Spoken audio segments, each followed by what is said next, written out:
Good evening, Hello. colleagues. Boy, my room is bright. Ooh. I look like I'm in another world and tone these lights down. It's all of your brilliance on zoning and other assorted matters emanating from you. That's very sweet, although it's not true.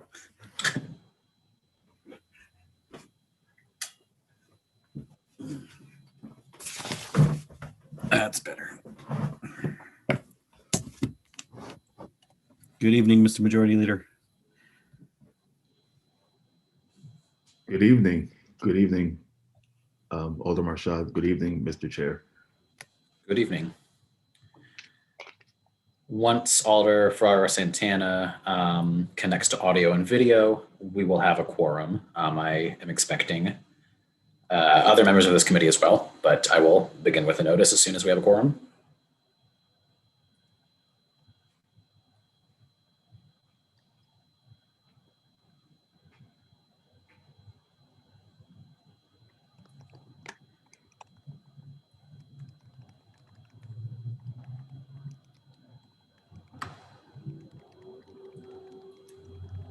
I see Alder Morrison in the waiting room. Maybe she'll be our quorum maker.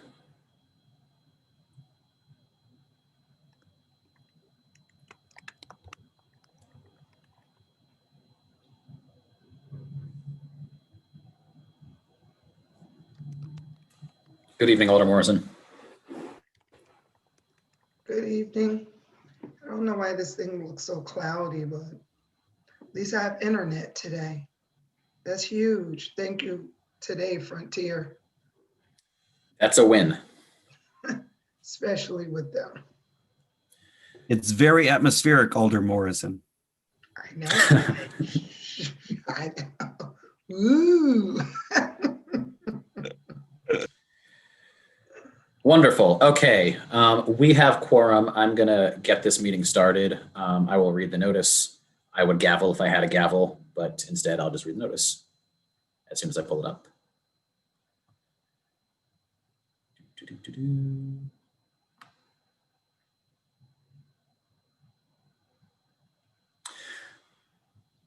Board of Alders notice, New Haven. The Legislation Committee of the Board of Alders will meet on Tuesday, December 1st, 2020 at 6:00 p.m.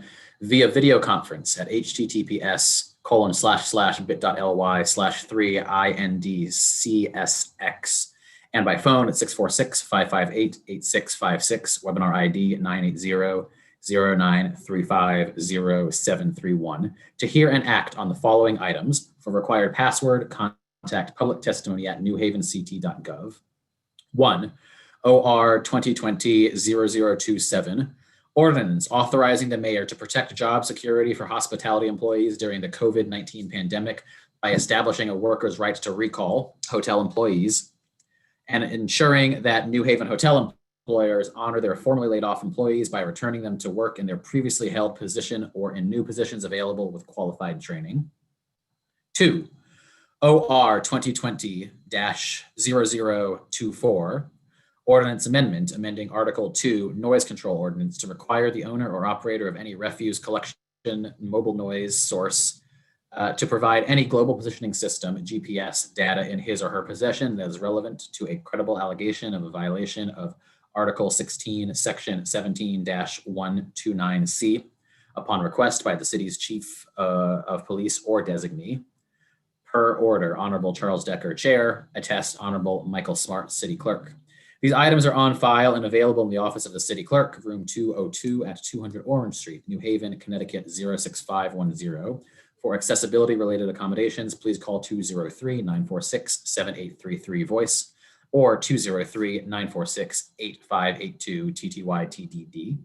Public comment or testimony may also be submitted via email to publictestimony@newhavenct.gov before 2:00 p.m. on the day of the meeting. If you wish to present testimony at the meeting, you must register in advance at https://bit.ly/3indcsx or by calling 203-946-7934 or emailing publictestimony@newhavenct.gov before 2:00 p.m. on the day of the meeting for the required password. Public can view the meeting at https://bit.ly/3indcsx or listen by phone at 646-558-8656, webinar ID 980-0935-0731. The password to listen by phone only is 816-57033. Good evening, colleagues. We will proceed tonight. I will, in just a moment, take the roll by roll call and recognize other colleagues who have joined us. I will quickly give some ground rules just because I know that for both of these items, we have numerous members of the public who are here to give their testimony, which we welcome and encourage, but I just want to give some quick ground rules there. And then we will proceed by hearing the two items. But first, I will call the roll. Alder Decker is here. Alder Furlow. Present. Good evening, Mr. Chair. Alder for Ward 27. Welcome, Alder. Alder Ferrara Santana. Rosa Ferrara Santana, Ward 13. Welcome. Alder Douglas. Alder Frank Douglas, Ward 2. Good evening. Good evening, sir. Alder Morrison. Alden Morrison, Ward 22, Dixwell. Welcome, Alder. Alder Marchand. Adam Marchand, Alder of Ward 25. And Alder Brackeen is not yet with us. I would also like to recognize colleagues who are not on this committee who are joining us this evening. I see President Walker Myers, welcome. I see Alder Abigail Roth from the 7th Ward. I see Alder Jill Marks from the 28th. I see Alder Sabin from the 1st and Alder Ron Hurt from the 3rd.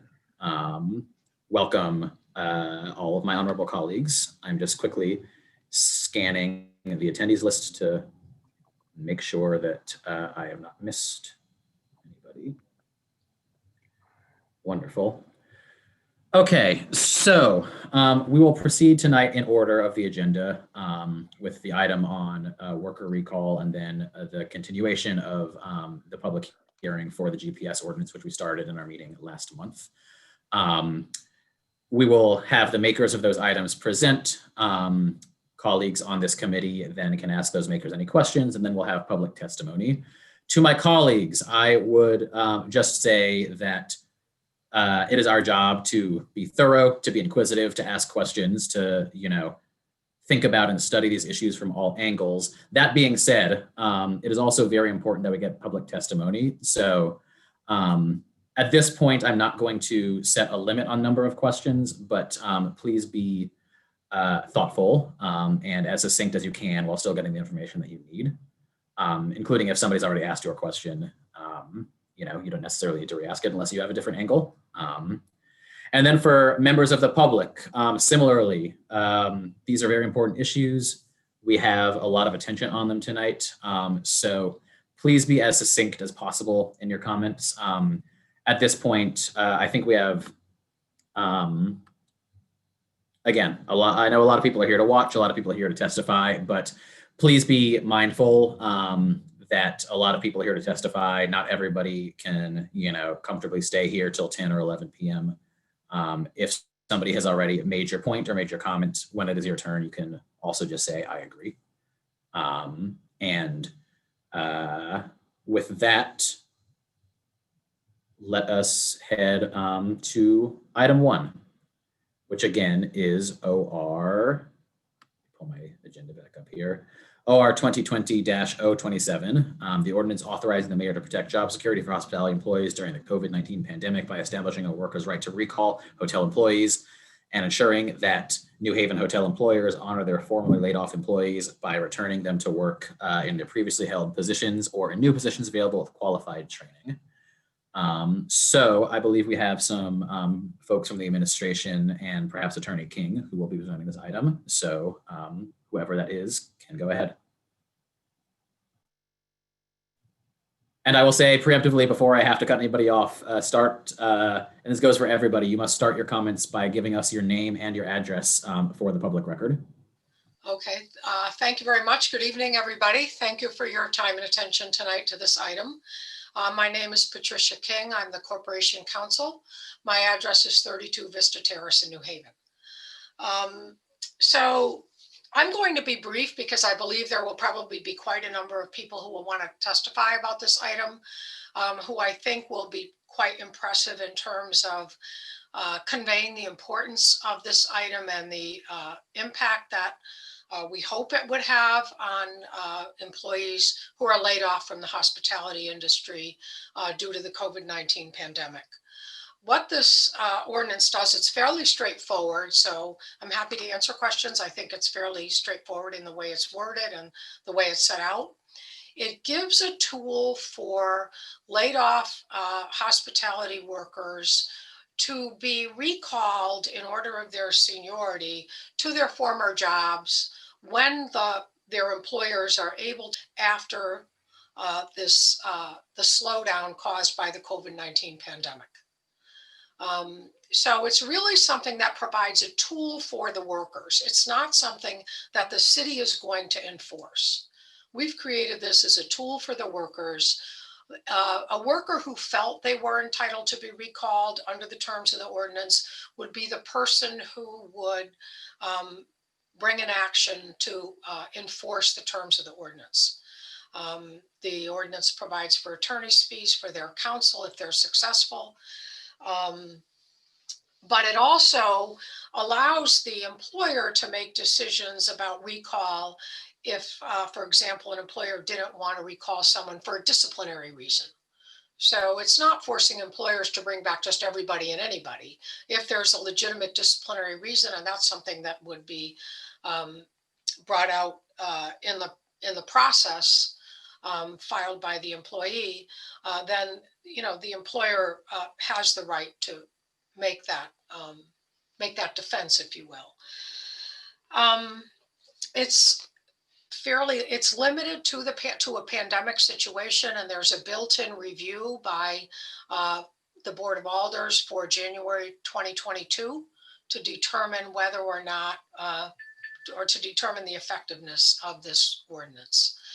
It's something that's been done.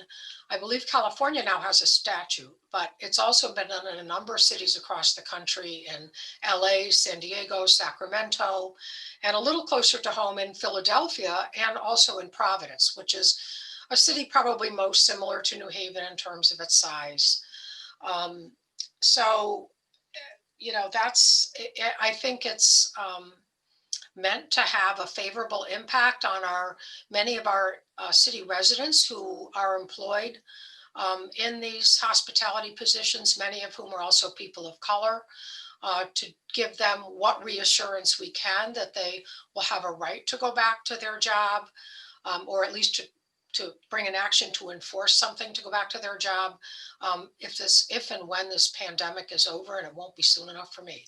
But so it's pretty straightforward, and I'm happy to answer questions if you have them. Thank you, Attorney King.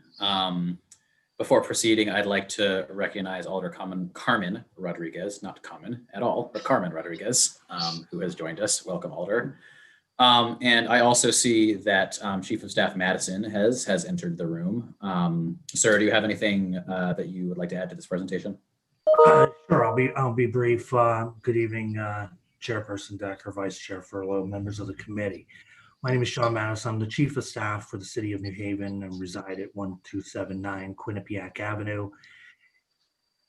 Oh, sorry. Was my video going now? Yep. All right. Sorry. And I reside at 1279 Quinnipiac Avenue in the 12th Ward. We're here to, of course, this evening to encourage passage and adoption of the worker recall ordinance. You're going to hear from some academics. Of course, you've just heard from Corporation Counsel.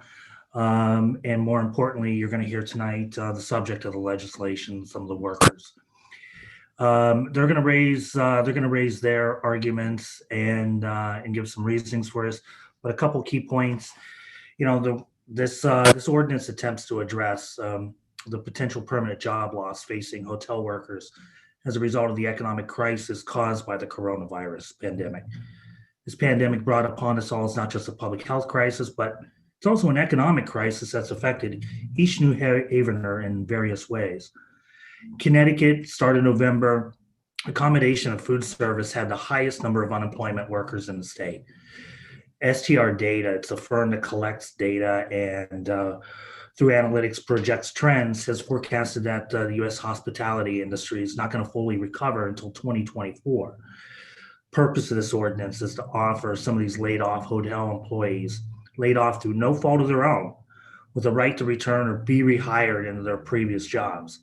This legislation before you seeks to address the threat of job loss by requiring that as hotels are able to safely reopen, they rehire or recall laid off employees. This administration has been working tirelessly towards mitigation on the spread of the virus amongst our residents through testing, education, and enforcement. While we fight the spread of COVID and prepare for mass vaccination, we must also look to mitigate the economic impact that this virus has brought upon us. Your support on this legislation would take a step in that direction. Happy to answer any questions. Great, thank you, Chief of Staff Madison. Excellent. So do any colleagues from the Legislation Committee have questions for our presenters? I see Alder Ferraro Santana.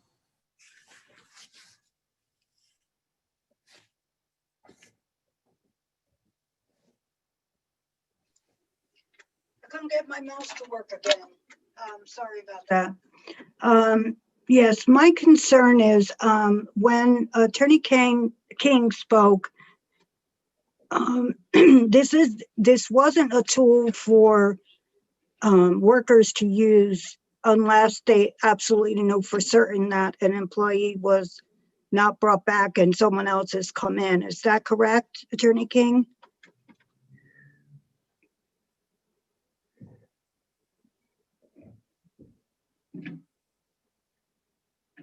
I don't know if she heard the question. Attorney King, I have a question for you. Sorry, I'm sorry. I'm sorry. I apologize. I No. did it myself.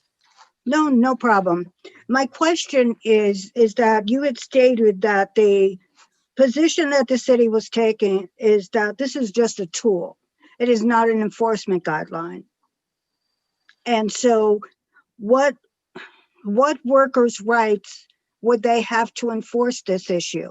Unless they knew for a fact that an employer brought back someone new into a position and didn't offer them a job, their job back.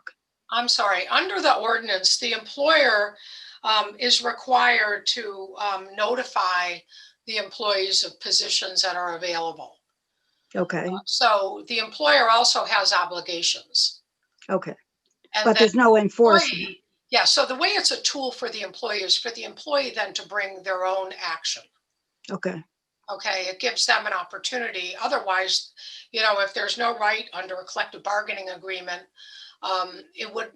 they wouldn't be able to do it. So this gives them a way to bring an action themselves in the Connecticut Superior Court. Okay.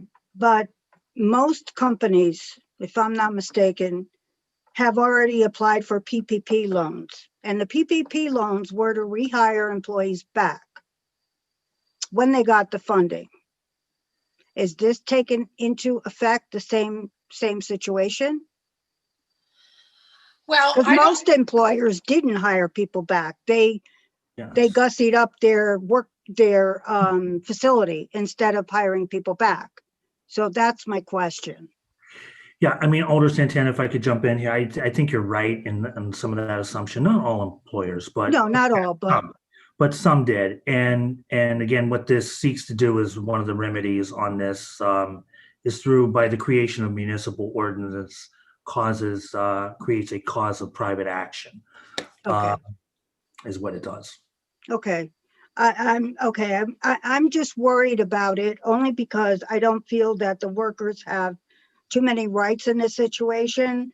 And knowing that it is a unionized, some of the facilities are unionized facilities, which their union would get involved in the actual action, I would imagine, as well.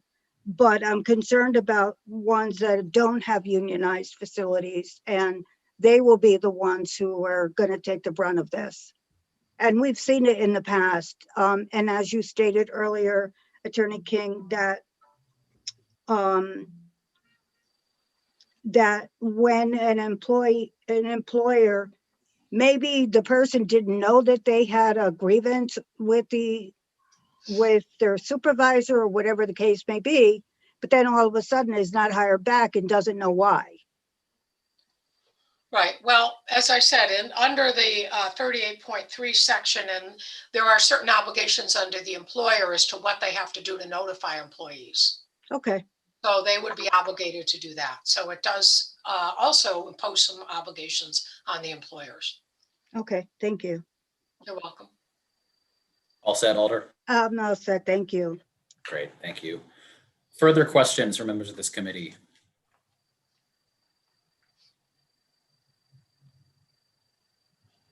Seeing none, let's move into public testimony. Thank you, Attorney King and Chief of Staff Madison. Stick around because I imagine that some issues are likely to come up in this testimony. But for now, are there members of the public who wish to be heard on this item? I see we've been joined by Eli Rao.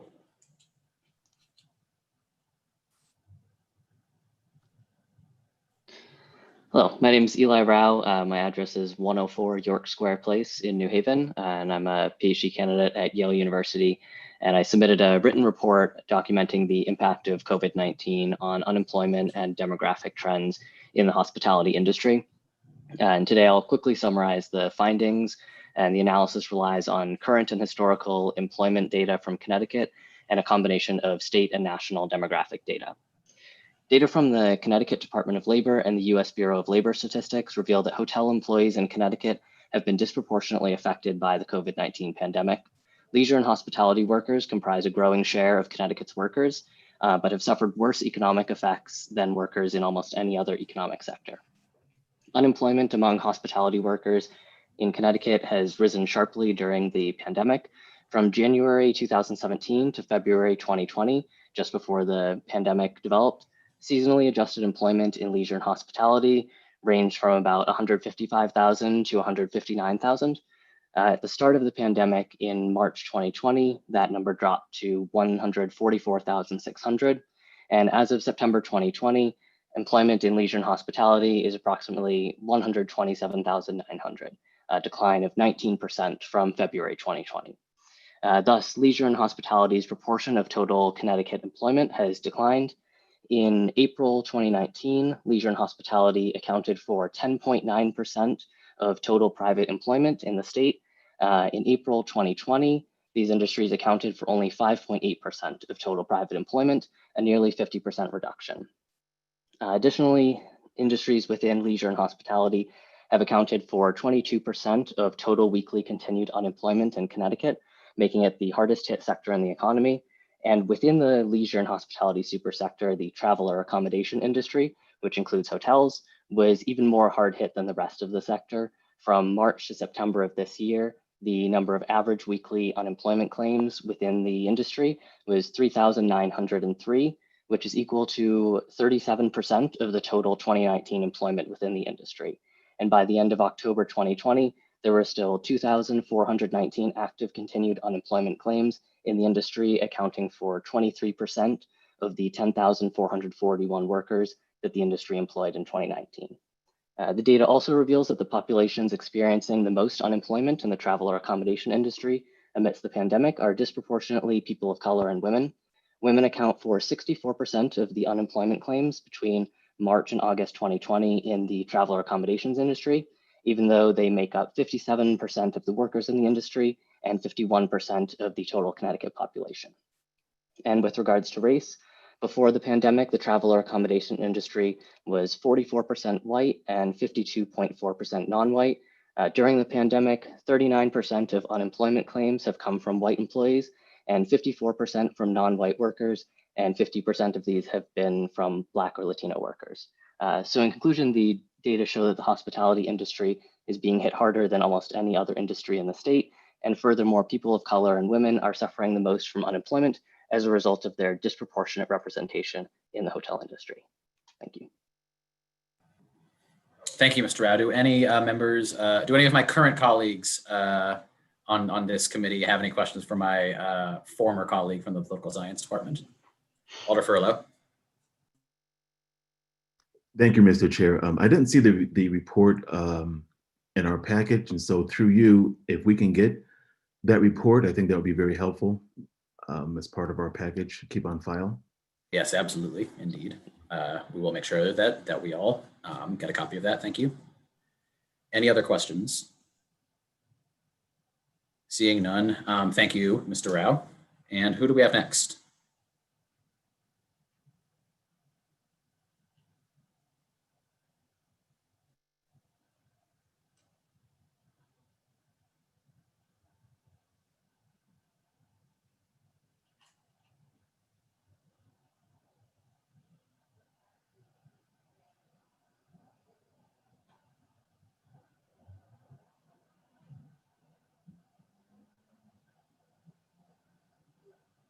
Here we go.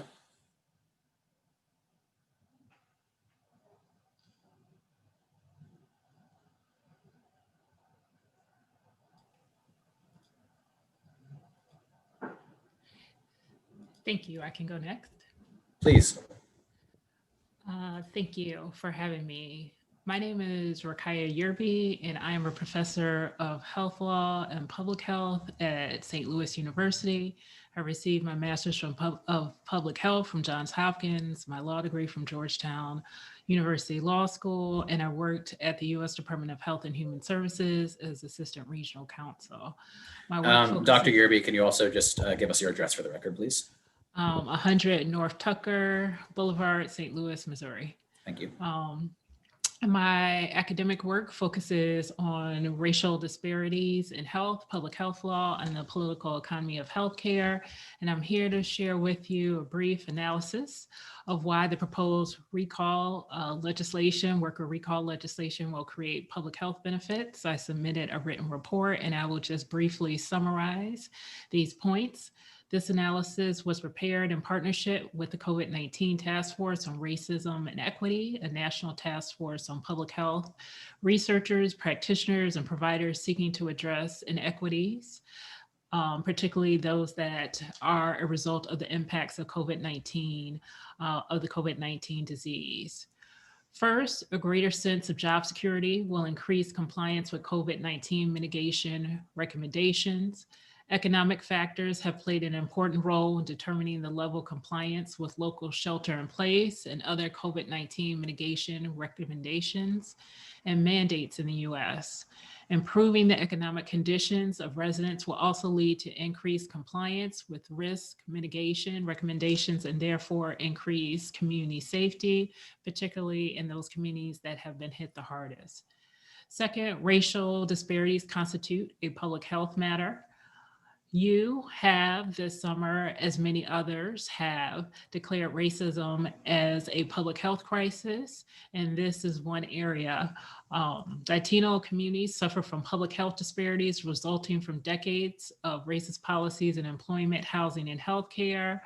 Black and Latino neighborhoods in New Haven have experienced shorter life expectancies and higher numbers of COVID-19 positive cases than white neighborhoods.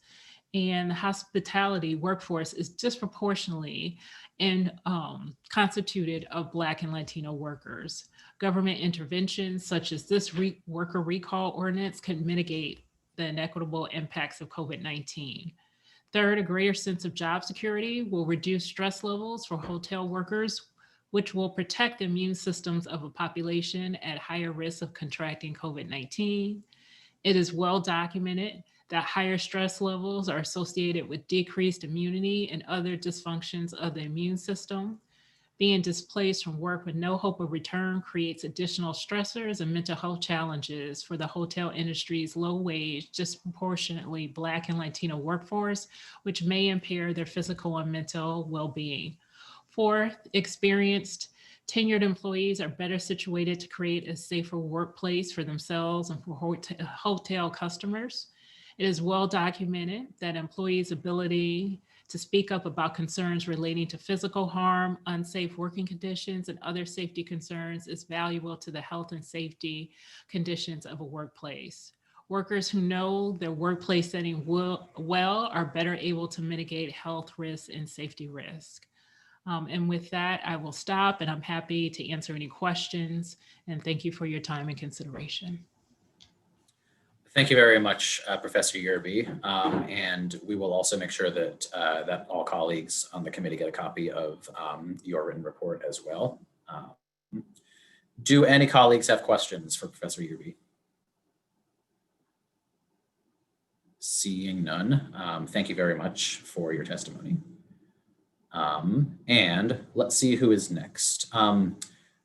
Misty, since it might take a moment for people to get inserted into the room, which is just comes with the territory of having to do these things on Zoom. I'm wondering if you can announce the next person as you're bringing them in, just so we know. Although I see Attorney Gearing has joined us already, so if you would like to give us your name and address for the record, you can go ahead. Sure. Thank you, Chair. Good evening. My name is Andrew Gearing, and I reside at 43 Harbor Close. I'm a third-generation New Havener, and I serve on the board of directors of several local nonprofit institutions, including the New Haven Free Public Library, ArtSpace, Canal Dock Boathouse, and New Hallville Community Action Network. My remarks are my own and do not necessarily reflect the views of any of those organizations or of anyone else. The COVID-19 pandemic has decimated the local hospitality industry, and in doing so has deepened long-existing economic, racial, and gender inequality in our mostly segregated city. This is because, as you have already heard today, hotel workers are disproportionately non-white and female. The longtime employees of New Haven's hospitality industry should have the right to return to their old jobs. The proposed ordinance requires only what is morally right, that when hotels with 50 or more rooms rehire, they will be required to prioritize their former employers who were laid off during the pandemic to receive the first offers for new jobs. I've read that some hotel owners are claiming that this is already a common practice and are asking if it's already common, why it should be mandated. And well, if this is in fact something that hotel owners already do and will continue to do, what's wrong with requiring it by ordinance? If the history of labor in this country has taught us anything, it's that employers can't be trusted to do what is right for their workers. Historically, employers do what's right for themselves at the expense of their workers until made to do otherwise. Numerous cities have passed or will soon pass substantially identical worker recall ordinances, including LA, Oakland, San Diego, and Philadelphia. New Haven should follow their lead. Wealthy companies that own hotels and have already received millions in PPP loans and other federal assistance will recover from this crisis, but our families and neighbors may not. The worker recall ordinance is essential to protect these workers. I encourage the Board of Alders to act now to defend our hotel workers against powerful corporations so that we can prevent the further entrenching of economic racism in New Haven. Thank you for your consideration. Thank you, sir. Any questions? Seeing none, thank you for your testimony.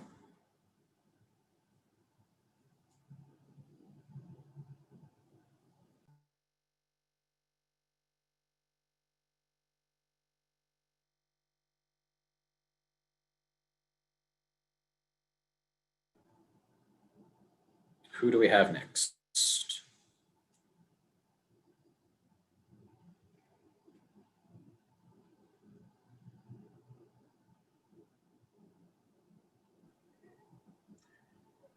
Isadora Melendez is joining us.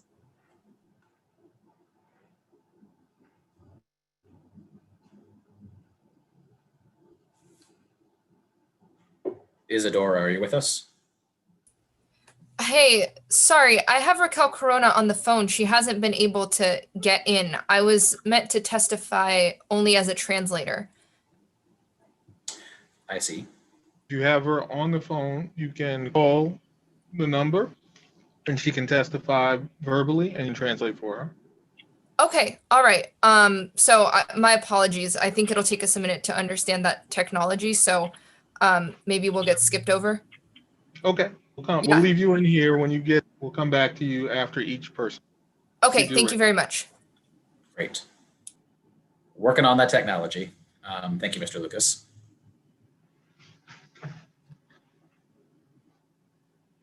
I see Jocelyn Birch has joined us now.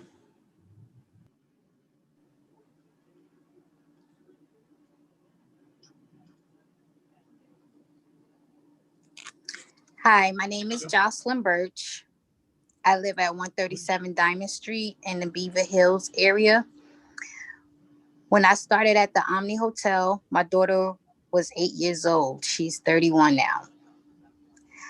I was hired through a program called Career Team, which was 8 weeks extensive customer service class. Although it was intense and I had a young child at home, I was determined to finish the program. I got hired and I was working at the Omni Hotel before it was even the Omni Hotel.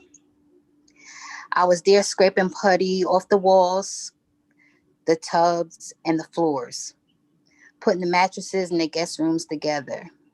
Even though it was hard work, I loved my job.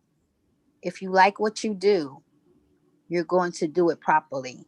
My plan was to retire from the Omni. I didn't have any plan about going anywhere else.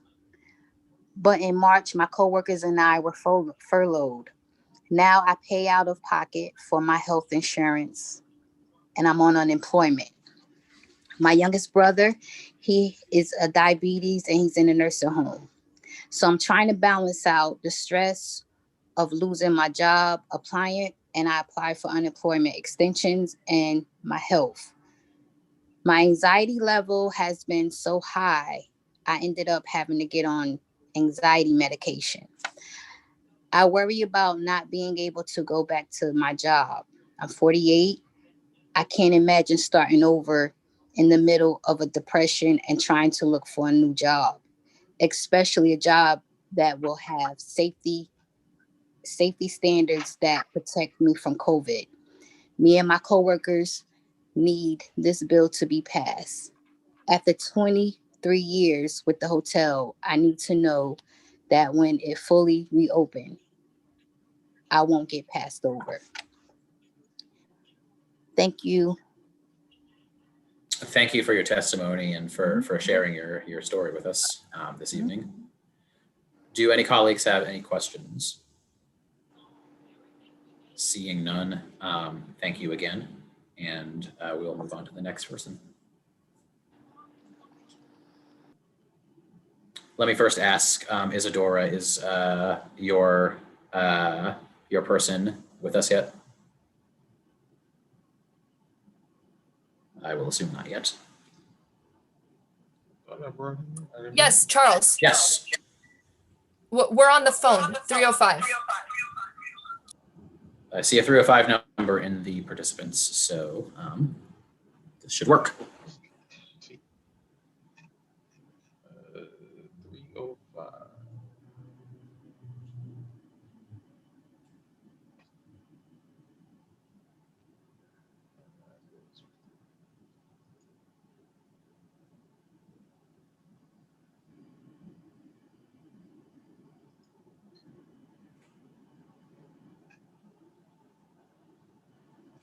Okay, the 305 number is in the room. So if we could have her name and address for the record, and the two of you can proceed with the testimony and translation.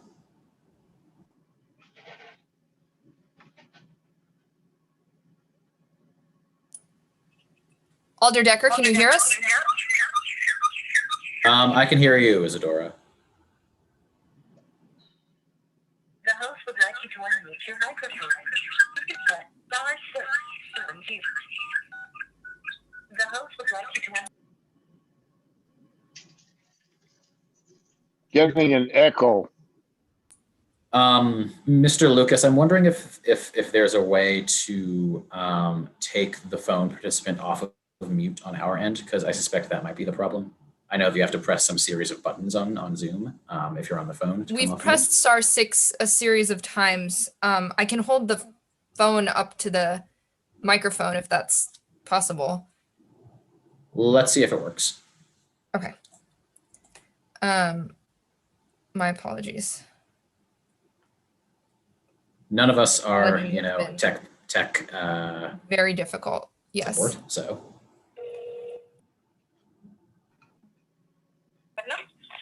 Ok, tu nombre y dirección. Sí. Mi nombre es Raquel Corona. Mi dirección es 58 Bacon Street, Hamden, Connecticut. Okay, so 58 Beacon Street, Hamden, Connecticut. So far, so good? That'll work. You guys can go ahead. Ok, puedes continuar con el testigo. Sí. Buenas tardes a todos. Gracias por este tiempo que nos han regalado para escucharnos. Mi nombre es Raquel Corona, vivo en Hamden. Mi trabajo lo he tenido durante 16 años. Mis compañeros de trabajo y yo hemos dado todo por el hotel. Hemos trabajado duro y hemos forzado el cuerpo en algunos casos. El trabajar tan duro y luego ser despedidos sin garantía y protección me entristece. Mi trabajo mantiene a mi familia. Tengo 2 hijos pequeños.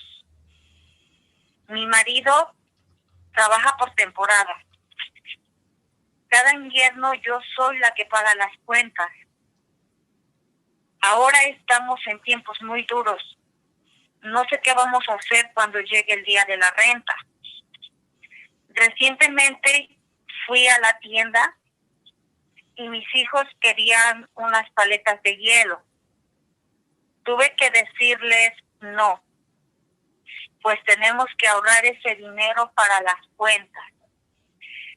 Es un ejemplo muy simple, pero marca mucha diferencia para nosotros. Cuando trabajaba en el hotel, podía pagar mi seguro médico. Ahora es una factura que no puedo pagar. Imagínate, en medio de una pandemia, mi familia y yo nos quedamos sin seguro médico. No sé qué haremos si uno de nosotros se enfermara. Por eso realmente necesitamos de su ayuda para garantizar que lo recuperaremos. Desde que empezó todo esto, he estado preguntándome qué voy a hacer, qué pasará con mi familia. Si la ley pasa, me daría la esperanza y sería algo muy grande para poder sostenerme a mí y a mi familia. Gracias por darme la oportunidad de atestiguar. Raquel, ahora voy a traducir, ¿ok? Y dime si algo no salió como lo quieres, ¿ok? Está bien, mi señora, gracias. So I'm going to translate, and I've asked her to warn me if anything doesn't come out the way she said it. My name is Raquel Corona. I live in Hamden. I've worked as a housekeeper at the Omni for 16 years. My coworkers and I have given everything to the hotel. We have used the force of our bodies to keep it clean and to work so hard and be left without any guarantees or protections makes me sad. My job maintains my family and I. I have 2 small children. My husband works seasonally, and each winter I am the one who pays the bills. Now we are in hard times. I don't know what we'll do when rent day comes. Recently, I went to the supermarket and my kids wanted ice cream pops. I had to tell them, no, we have to save this.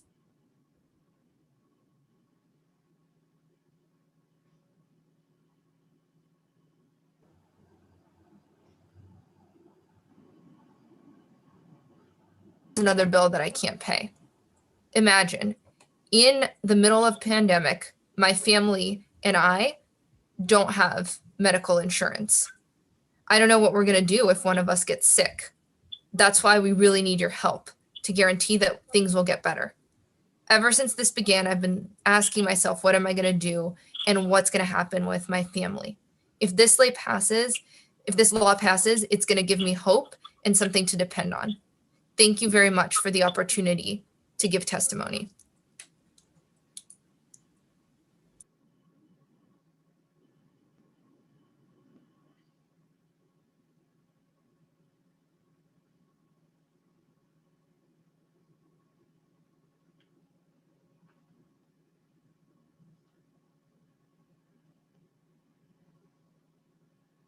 Mr. Vice Chair, it looks like our chairman frozen for a second. It does appear so. Thank you, Mr. Lucas. Are there any questions from the committee? Seeing none, we will go to our next speaker. Thank you for your testimony and thank you for your translation. Thank you. All right, Mr. Contino is in the room. Welcome, Mr. Contino. Your name and address for the record. Jason Contino, 90 Prospect Street. Thank you. And your testimony? Sure thing. My name is Jason Contino. I live at 90 Prospect Street. I'm a senior at Yale University and have organized with Students Unite Now for the past year and a half. I organize because I'm a student from a working class background, and I believe that working class people should have economic and political power. It is important that we undo the long history of racial and economic oppression that has divided New Haven in our country so that we can change the maps of inequality in our city and distribute resources more equitably. I support the worker recall ordinance because I believe that people who are laid off should have the right to return to their places of employment when work resumes. This summer, I volunteered at an unemployment hotline, helping to navigate hotel workers through the multi-step and confusing process of applying for unemployment benefits. At the same time, I was helping my sister navigate New York's unemployment benefits website. These experiences both taught me about the unnecessary stresses and pressures people experience dealing with unemployment.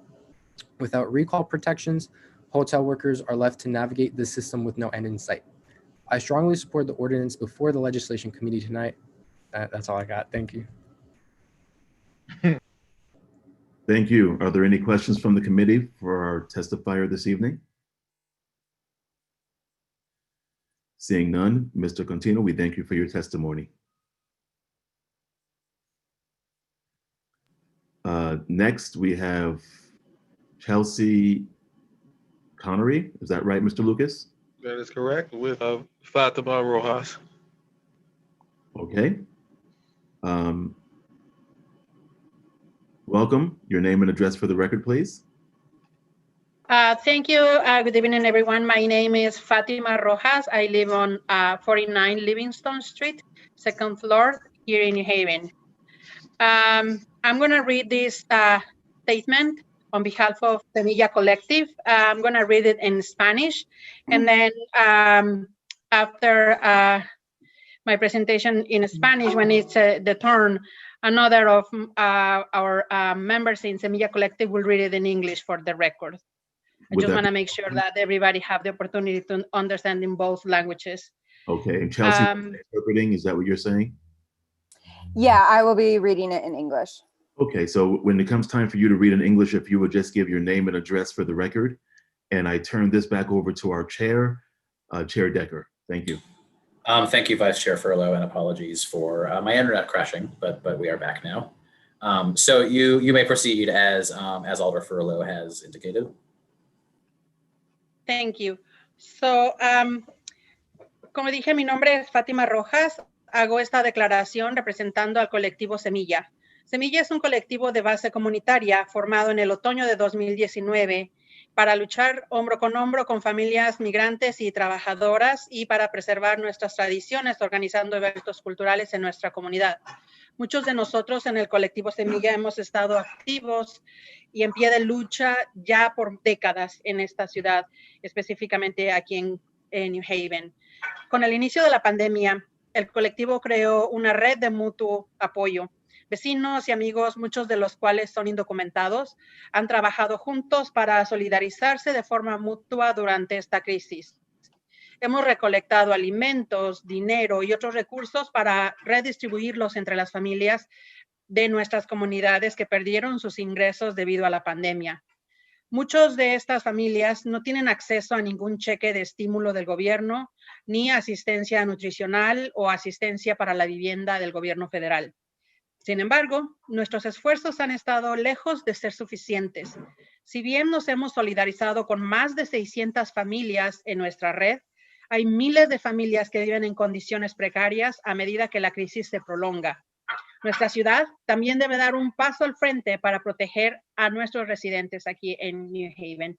Por eso apoyamos con gusto esta propuesta de ley municipal que está presentándose hoy frente al Comité de Legislación.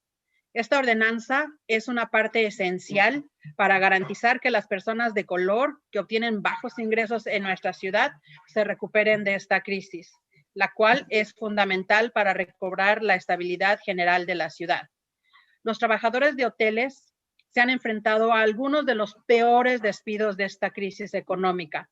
Las trabajadoras de hoteles también son en una desproporción gigante, mujeres, inmigrantes y de color. Estos trabajadores, muchos de los cuales han pasado su vida, como lo hemos escuchado anteriormente, trabajando para hoteles de New Haven, merecen ser tratadas con dignidad y respeto. No merecen ser eliminados y eliminadas por los hoteles y sus propietarios. Estos trabajadores y trabajadoras no merecen perder su seguro médico en medio de una pandemia.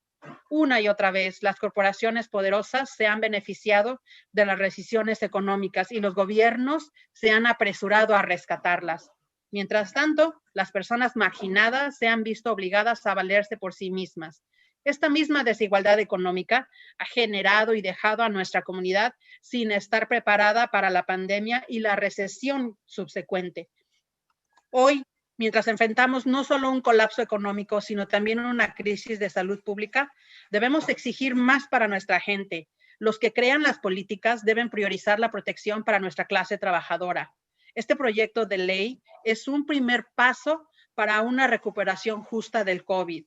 En nombre del colectivo Semilla y nuestros miembros y miembros, instamos a la Junta de Concejales que apruebe esta legislación, entregando este testimonio en nombre del colectivo Semilla, un colectivo de base comunitaria que está luchando hombro con las familias inmigrantes.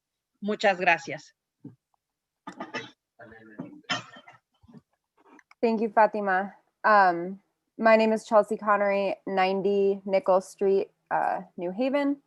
And Fatima and I are delivering testimony on behalf of the Semilla Collective, a grassroots collective formed in the fall of 2019 to fight side by side with immigrant and working families. With the onset of the pandemic, we in the collective had built a network of mutual aid support. Neighbors and friends, many of whom are undocumented, have worked together to help each other through the crisis.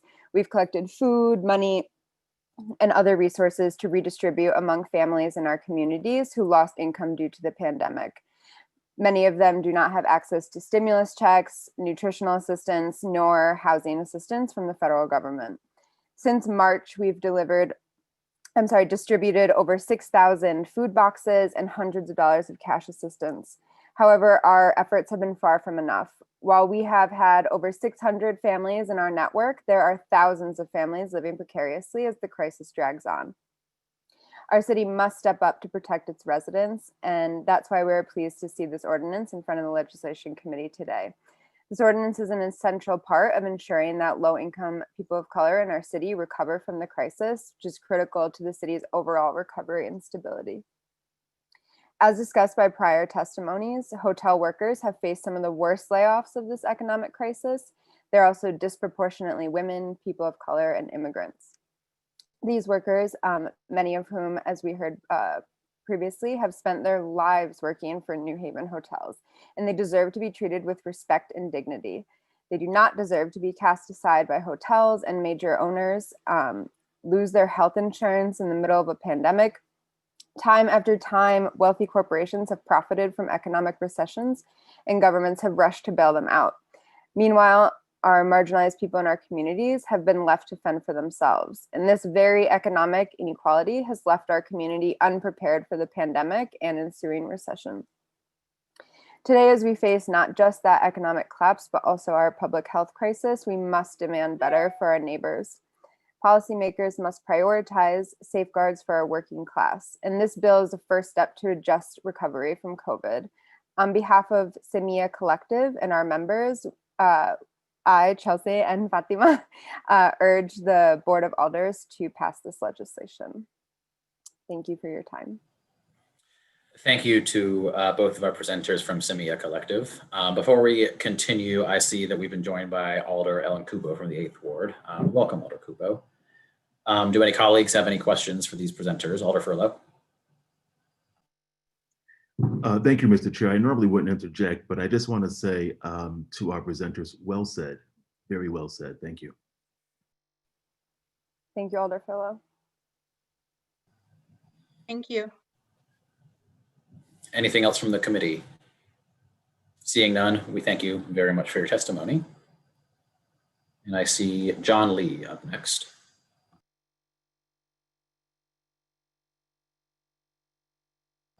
When you're ready, please give us your name and address for the record. All right, thanks. My name is John Lee. I live in New Haven at 699 Elm Street, floor 2. I work for the education nonprofit LEAP in the Dixwell and New Hallville neighborhoods. Today, I'm testifying in support of the worker recall ordinance. While I'm proud to call New Haven my home, our city is deeply divided and unequal. The intense disparities we witness and experience are the legacy of redlining, white flight, and the countless ways our society systemically enforces racism. As a Yale grad and a New Haven transplant from Baltimore, I feel truly indebted to the individuals and the communities in New Haven who have cared for me and cultivated my moral spirit. So naturally, I want to play my part in building healthier, more resilient futures for all of our neighborhoods. I've personally seen how challenging this year has been for our most economically vulnerable brown and Black communities in New Haven. In April and May, I was volunteering on Local 217's hardship hotline, helping laid off workers file for unemployment and health insurance. I was shocked and appalled by how difficult these processes are and how many hotel workers are struggling with unemployment, facing the loss of health insurance and the threat of eviction. Through my work at LEAP, I've also seen how the pandemic has truly intensified disparities in learning. In the past 8 months, families have consistently confided how difficult it has been to oversee their children's learning while they and other family members are being furloughed and laid off left and right. We need to do everything we can to protect our community from the long-term effects of unemployment. The worker recall ordinance is an opportunity to give security and stability to hotel workers, many of them mothers and brown and Black residents of our city's neighborhoods of need. Thank you for the chance to speak. Thank you, sir. Any questions? Seeing no questions, let's see who we've got next. Thank you, Mr. Lee. I see Ian Skoggard joining us. Name and address for the record, Mr. Skoggard, when you're ready. Hi, yes, I'm getting there. Good evening. My name is Ian Skoggard. I live at 42 Cleveland Road.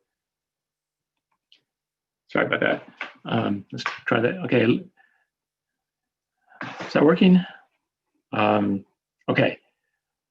My name is Ian Skoggard. I live at 42 Cleveland Road, New Haven. I'm testifying tonight in favor of the ordinance authorizing the mayor to protect job security for hospitality employees during the COVID-19 pandemic.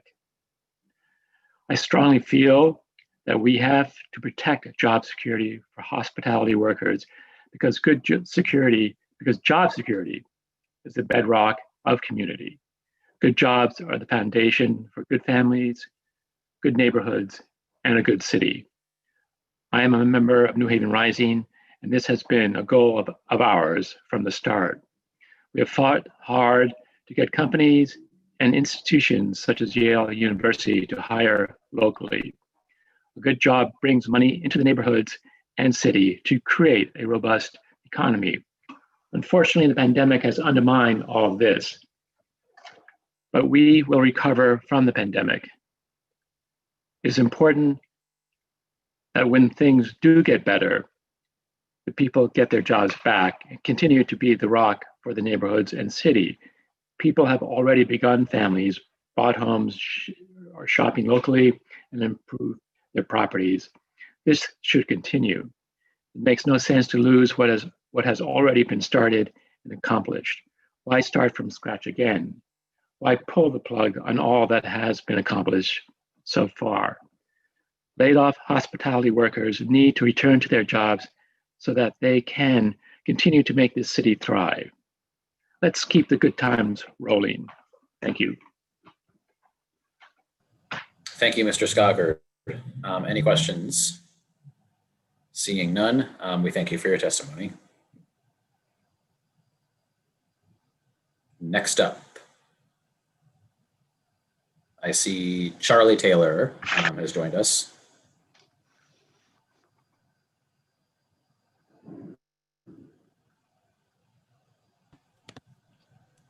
Hello. Hello, name and address for the record, please. Charlie Taylor, 42 Walnut Street, New Haven, apartment 1. I just wanted to say thank you to all alders and all the other presenters for their time tonight. This is a really important thing that we're talking about. So I'm for this ordinance very much, and just a little bit about that. My name is Charlie Taylor, and I was employed at the Courtyard by Marriott at 30 Whaley Avenue, which was a non-union hotel, for close to 2 years after graduating from Southern University.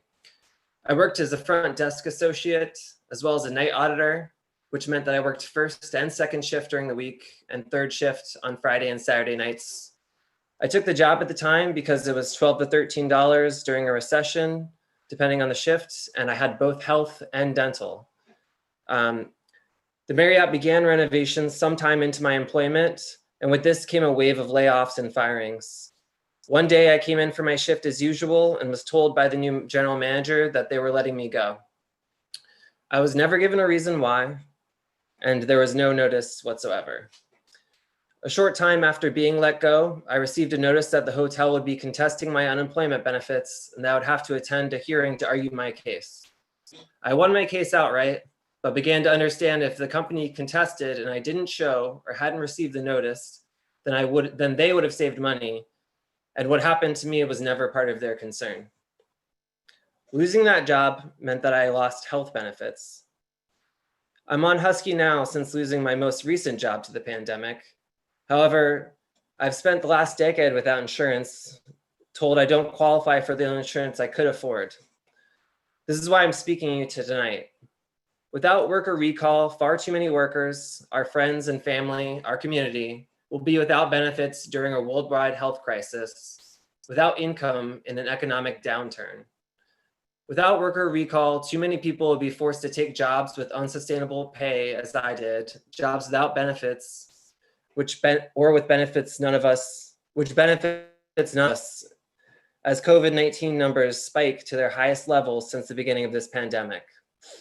I've worked many jobs after the hotel, and I've been at Yale for almost 4 years now, yet still I find myself with one restaurant job closing for good and uncertain whether my job will return at Yale and if it will ever will. My unemployment runs out next few weeks, and I have not been able to find another job. This is the position so many people will be forced into if we do not pass this ordinance. Our state will continue to take on more and more unemployment cases, shifting costs from the hotels to the taxpayers. I implore you to take a stand and allow our workers, our residents, our families, and friends the dignity they deserve. Thank you. Thank you for that important perspective and that testimony. Any questions? Seeing none, thank you so much. And we will take our next member of the public.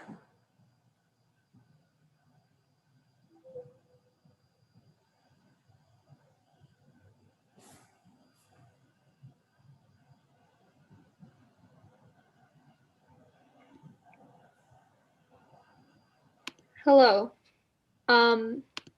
Sorry, I didn't realize I had been moved. My name is Sarah Gruby, and I reside I'm at 505 College Street. I am a Yale undergrad and one of the co-chairs of Ward 22. I am testifying in support of the worker recall ordinance because it will give security to the hotel workers and other workers who contribute so much to this city. As a co-chair of 22, I represent a ward that's half Yale and half New Haven, and it experiences drastic income inequality. If we are going to change the maps of inequality in our city, we need to protect our most vulnerable workers. During the Great Recession, Black and Latino families experienced the brunt of unemployment and foreclosure, and many families still have not even recovered from the impact of that recession. Now, the pandemic and an economic crisis is once again hitting Black and Latino families the hardest. Hotel workers are disproportionately Black and Latino, and they are facing mass unemployment. The worker recall bill is one step our city can take to ensure that as we emerge from the pandemic, our neighbors and family and friends in the hotel industry do not have to start from the bottom. I am also speaking because as a Yale student, I have seen how much the university and its students depend on the hard work of hotel workers and all workers across this city. In normal years, hotel workers manage hundreds of university events, host thousands of visitors, from guest lecturers to our family and parents. Hotel workers throughout New Haven make Yale and this city what it is. Their work is critical to this community, and they don't deserve to be cast aside because of a global pandemic. Thank you. Thank you very much for your testimony. Any questions? Seeing none, thanks again. And we will take the next person, please.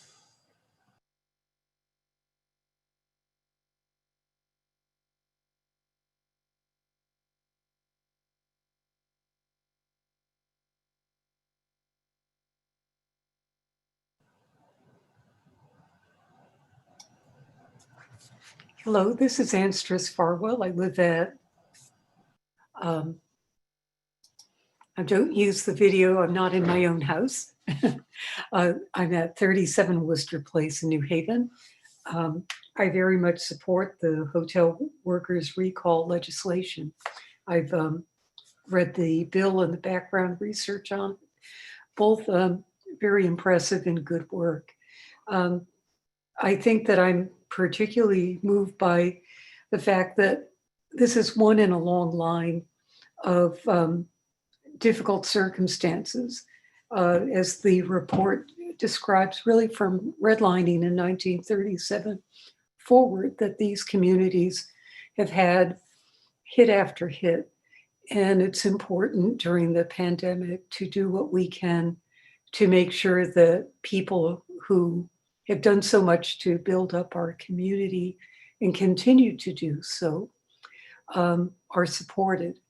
I was very impressed by the testimony of Professor Europe. I think that she encapsulated all of the issues from broad community health goals to the human need to protect each individual that is important to us.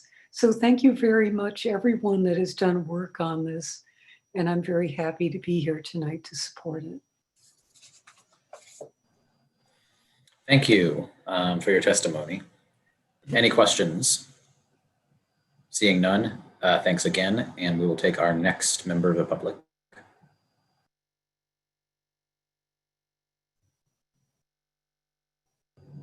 I see Jamie Myers McPhail, but I believe that Jamie is a conduit for a different individual.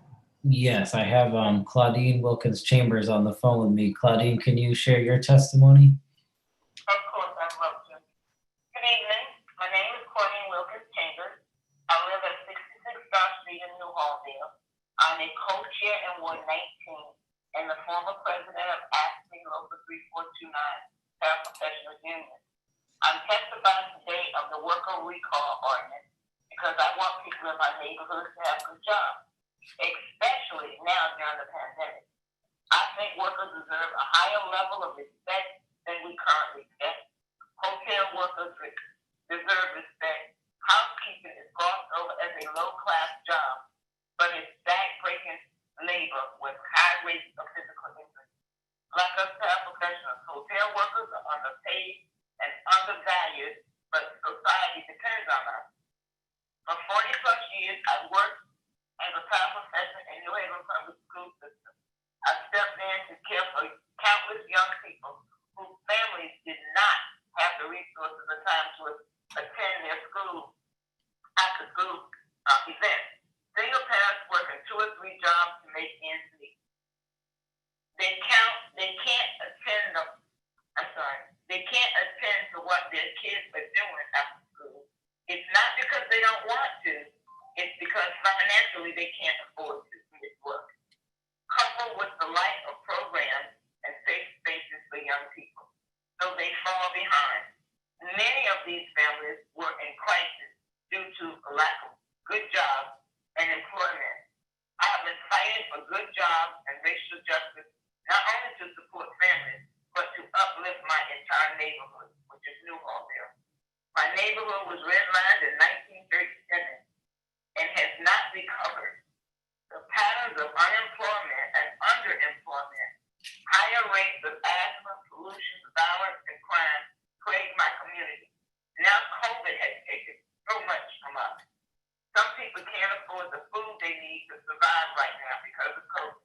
We can't go back to business as usual. We need a real recovery in equality and racism. That is why this bill is so important. It is the first step to make sure that the Black and Latino workers have the protection and security they need. Thank you for listening. Thank you very much, Claudine. And thanks to Jamie as well for facilitating. Any questions? Seeing none. Thank you both, and we'll take our next person. Thank you. I see one of 2 Ian Dunns that I see in the participants list. So let's see which Ian we get.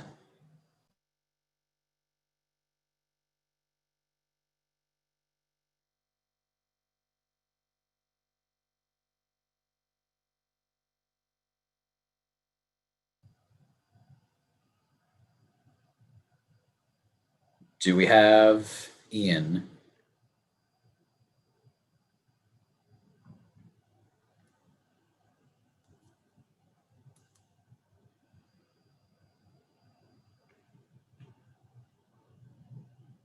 I'm hearing no response. Perhaps we could leave this individual in the chat and bring in the next person. Oh, see, now we've got dual Ians.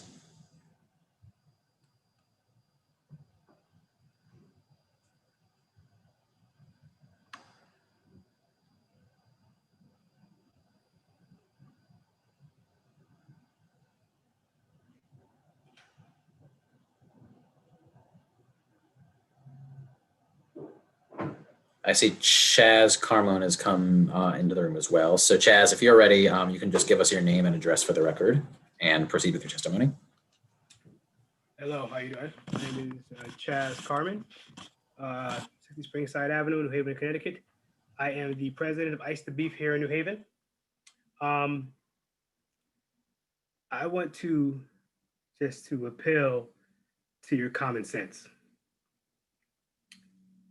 And that's pretty much that simple. I want to appeal to your common sense. You know, if you have a job or this current role as an alder, and what if a pandemic came and you were laid off from your job or laid off from this role that you currently have? Now you struggle to feed your family. What if the community you live in is already immersed in poverty? Now you do what you have to do to make ends meet. But what if there was nothing you could do? What if there was no hope? Now you hear there's a possibility that your job may rehire, or it could be a possibility that you may be able to get your job back, but then you're told no. How would you feel? How could you look your children in the face when they want food and there is nothing you can do? I've been a homeless single parent before. I understand how it feels to look your child in the face and know that each night I got to figure out how am I going to make sure there's food on the table.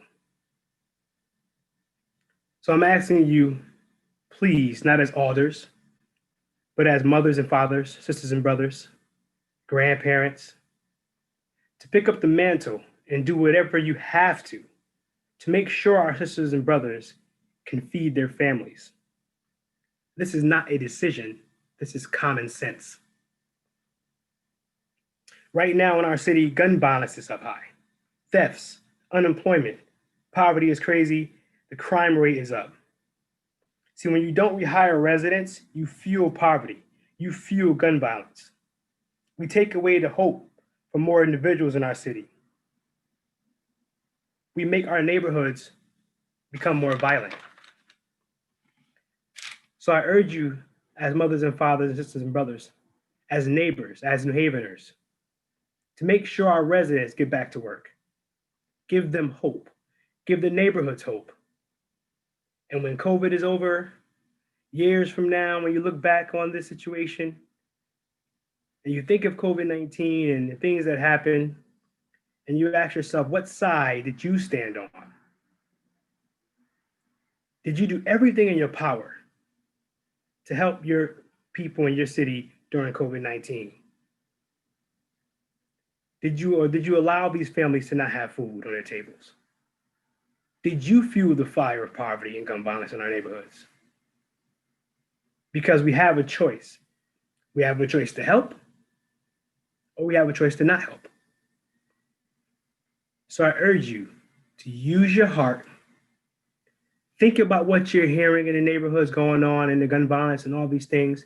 Think about that as we tell more families that you're not going to have a job. You may not have food. You may not have medical. So remember this issue. What side were you on? So I urge you to use your heart, and I urge you to use your common sense. God bless everyone. Thank you, sir, for your testimony. Any questions? Seeing none, we thank you. I will call again on our Ian Duns, who are in the participants, or rather the panelists room with us right now. Are either of you individuals ready to give testimony? I am ready to give testimony. This is Julia Salceda. Well, we will take Julia Salceda then. Name and address for the record, please. Sure. Julia Salceda, and I live at 136 Greenwood Street. Can I go ahead? Thanks. My name is Julia Salceda, and I'm a resident of West River in New Haven. I'm testifying in support of the worker recall ordinance because the COVID-19 pandemic has completely devastated the hotel industry. It has created mass unemployment for hotel workers who are disproportionately Black and Latino. In a city like New Haven, where residents have fought so hard to end racial inequality, it is a tragedy that the impact of a global health crisis is hitting our Black and Latino neighbors the hardest. Worker recall is an increasingly common policy that municipalities across the country are enacting as a response to this crisis. It is passed in Providence, Los Angeles, my hometown of Pasadena, San Francisco, San Diego, and Oakland. Providence, much like New Haven, is a mid-sized New England city with a hotel industry important to the city's economy. I urge the legislation committee to follow in the lead of these municipalities and approve the worker recall ordinance. Thank you. Thanks very much for your testimony. Any questions? Seeing none, thank you very much. I will now, I believe that's the end of the list of people who had signed up in advance, or at least I'm not seeing any other numbers. So I will ask then if anybody else here in attendance would like to give testimony on this item. And if you would, if you could please raise your hand in the Zoom app. I see where'd you go? Kathleen Olds. Hi, thank you so much. And thank you so much to everyone else who has provided testimony tonight. My name is Kathleen Olds. My address is 463 Orange Street in New Haven. I'm a law student intern at the Jerome and Frank Legal Services Organization, and we represent Unite Here Local 217, which represents hospitality workers across Connecticut. I know we've been here for a while, so I'm here to speak briefly to the importance of the worker recall ordinance for the city of New Haven. I'm going to be summarizing written testimony that was submitted by Dr. Giuseppe Mascarini of the Yale Economics Department, who is a leading expert in worker recall. Dr. Mascarini's research shows conclusively that worker recall is beneficial both for workers and for employers. For workers, recall goes hand in hand with improved job stability and with wages, especially during recessions.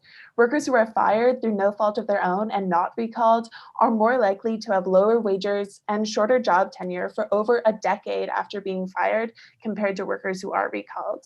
The positive benefits extend even to those who did not expect to be recalled. Among this group, those who do get recalled have significantly higher wages over time than those who take 4 months or longer to find a new job. The harm caused by unemployment without recall is heightened when the economy is in recession. Recall is also significantly beneficial for employers. There is wide academic consensus that employers value job tenure in their workers. The longer a worker has been employed at a business, the more likely they are to remain employed there in the future. The employer will prefer longer tenured workers either because they develop their job skills over time or because the employer has realized over time that the workers were a better fit to begin with. The primary point that I want to emphasize here is that worker recall provides significant and real benefits to employers as well as to workers. The positive effects of this ordinance will likely be even greater than the research shows, given the context of both a global pandemic and a recession. Standing with everyone else who has submitted testimony today, I urge the Board of Alders to pass this ordinance, and I thank you all very much for your time. Thank you so much for your testimony. Do colleagues have any questions? Seeing none, Okay, thank you again. Oh, wait. Did we just have a question? Sorry. Share. I think that's not a question. Thank you for your testimony. And do we have other members of the public who wish to be heard on this item? I see somebody has joined us on one of those Julia Salceda links. So ma'am, you can go ahead. Give us your name and address for the record, please.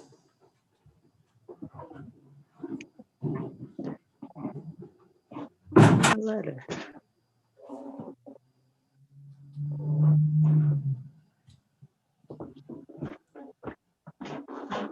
What up? Ma'am, who seems to be Hi, walking my through. name There you is go. Barbara Peterson. All right. Hi, my name is Barbara Pierce Mabry, and I live at 1033 Welly Avenue. I have worked in housekeeping at the Omni Hotel for 22 years. I like my job. I like meeting new people. I also need my job. I was diagnosed with breast cancer in 2017. I am still being treated and I rely on my health insurance. But in March, my coworkers and I were laid off. Since then, I've been living on unemployment. I've been able to get by because my husband was called back to work and my children are grown, but I always think about the young parents I work with. Most people who work with me in housekeeping are women, and many are mothers with young children. Surviving as a young parent on unemployment is almost impossible. It has been more than 8 months since I lost my job. I haven't found another one. Last week I turned 60. Where else am I supposed to find a job? I have a granddaughter in her first year at Southern. What am I supposed to do if she comes to me for help? My coworkers and I made the hotel what it is today. It wasn't contractors or outside workers. It was us. We are good employees. We have good relationship with management. We know how the hotel works. They should want us all back. Recall is beneficial to the hotel because the workers have worked there are loyal. I can't see an argument against it. I've lived here all my life in New Haven. I raised my 2 children here. If I can't find a job here, I don't know what I'll be able to stay living in this city. I'm asking the Board of Orders, please consider passing this ordinance for me, my family, for my coworkers, and for the city we all call home. Thank you. Thank you very much, Barbara, for sharing your story and your testimony. Any questions? Seeing none, thank you again. So I see Iva Johnson came into the panelists room. So Iva, are you with us? Yes, I am. Okay, go ahead. Give us your name and address for the record, please, and then go ahead with your testimony. Thank you. I am Iva Johnson, and I am a Westville resident. I've moved to New Haven over 20 years, and I live at 113 Rock Creek Road in New Haven. I'm also the co-chair of Ward 30, and my community has been impacted and been devastated by unemployment, the lack of good jobs, and the fact that we have a lot of homeless and transient populations in the community. We are in the middle of a pandemic, and we have been struggling. Homeowners are struggling, and we have schools that need safety supports. We also have parents who are mostly single and trying to navigate through this remote learning and do not have the tools necessary to be effective. That's where the children are left out. I also am here to support this bill because most of the hotel workers are Black and brown women and people of color. They depend on their jobs not only to uplift themselves, but their families and their communities, and they too want to be productive citizens. So without this bill, things are going to get worse. We don't need that. We don't need that as a community, and we don't need that as the city. So I urge the Legislation Committee to support this bill and pass it so that we can start healing from this pandemic and have a recovery that is going to protect the most vulnerable populations and be good not only for this community, but for this city of New Haven. Thank you very much for your time. Thank you for your testimony. Any questions? Seeing none, seeing a wave, I think, from Alder Douglas, but not a question. We thank you. And who do we have next? I see a Pauline Oglesby, so I will call on Pauline if Pauline is ready.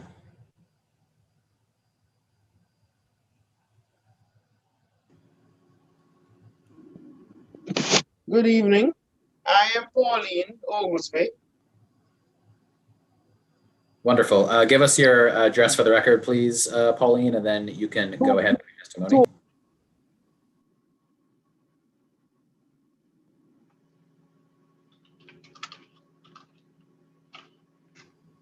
Pauline, I'm afraid you've gone back on mute.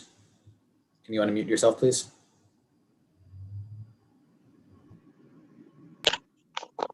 Are you hearing me now? Yep, loud and clear. Go ahead. I've been a New Haven resident for the past 31 years. For 12 years, I've worked at the Omni part-time to contribute to my expenses. I also help support my grandchildren with food and clothes. Since being laid off in March, I have been living on unemployment. I am a person who is always on the move, a person who gets stuff done in the morning, so mentally it's really hard not to be working. This pandemic has affected us emotionally, mentally, physically, and financially. And we are all wondering when it's going to be over, if life will ever be the same. I will be 69 years old in December. It's not easy to go out and find another job at my age, especially during this pandemic. This bill that is being proposed is like a ray of sunshine. It would give me and my coworkers something to look forward to and something to hold on to. I am really glad that the Board of Alders is considering this bill, and I hope that you will vote to move it forward. Thank you. Thank you, Pauline, for sharing your testimony. And could you, before you go, could you just give us your address for the record, please? 207 Winthrop Avenue. Great, thank you. And I'm sorry if you said that before and I just missed it. It's thank okay. you. Any questions for Pauline? Seeing none, thank you very much for your testimony. Is there anybody else here from the public who wishes to be heard on this hotel recall item?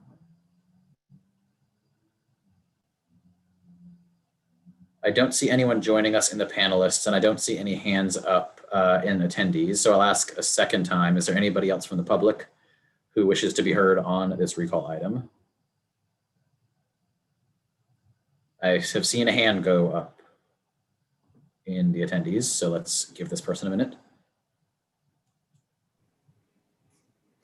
Hi, can you hear me?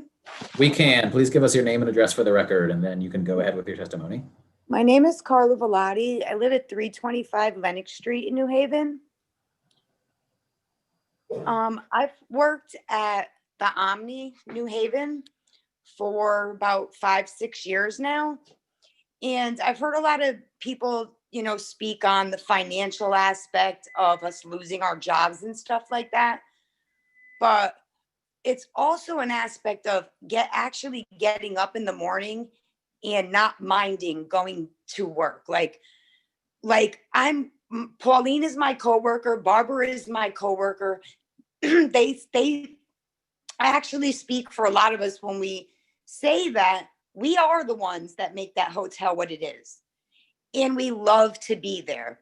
So for us to not have the chance to go back and do what we love to do would be detrimental in every aspect, mental, physical, financial, all of it. And that's about all I have to say. But I wanted to make sure that was known, that we love being there. So we should be the first ones to have the chance to go back there, and they should appreciate that. Short and sweet. Thank you for your testimony. Thank you. Any questions from colleagues? Seeing none, before I make another call for public testimony, I see that we've been joined by Third Officer Alder Salvatore DeCola. Welcome, Alder DeCola. I will now ask again, are there other members of the public who wish to be heard on this item on hotel recall?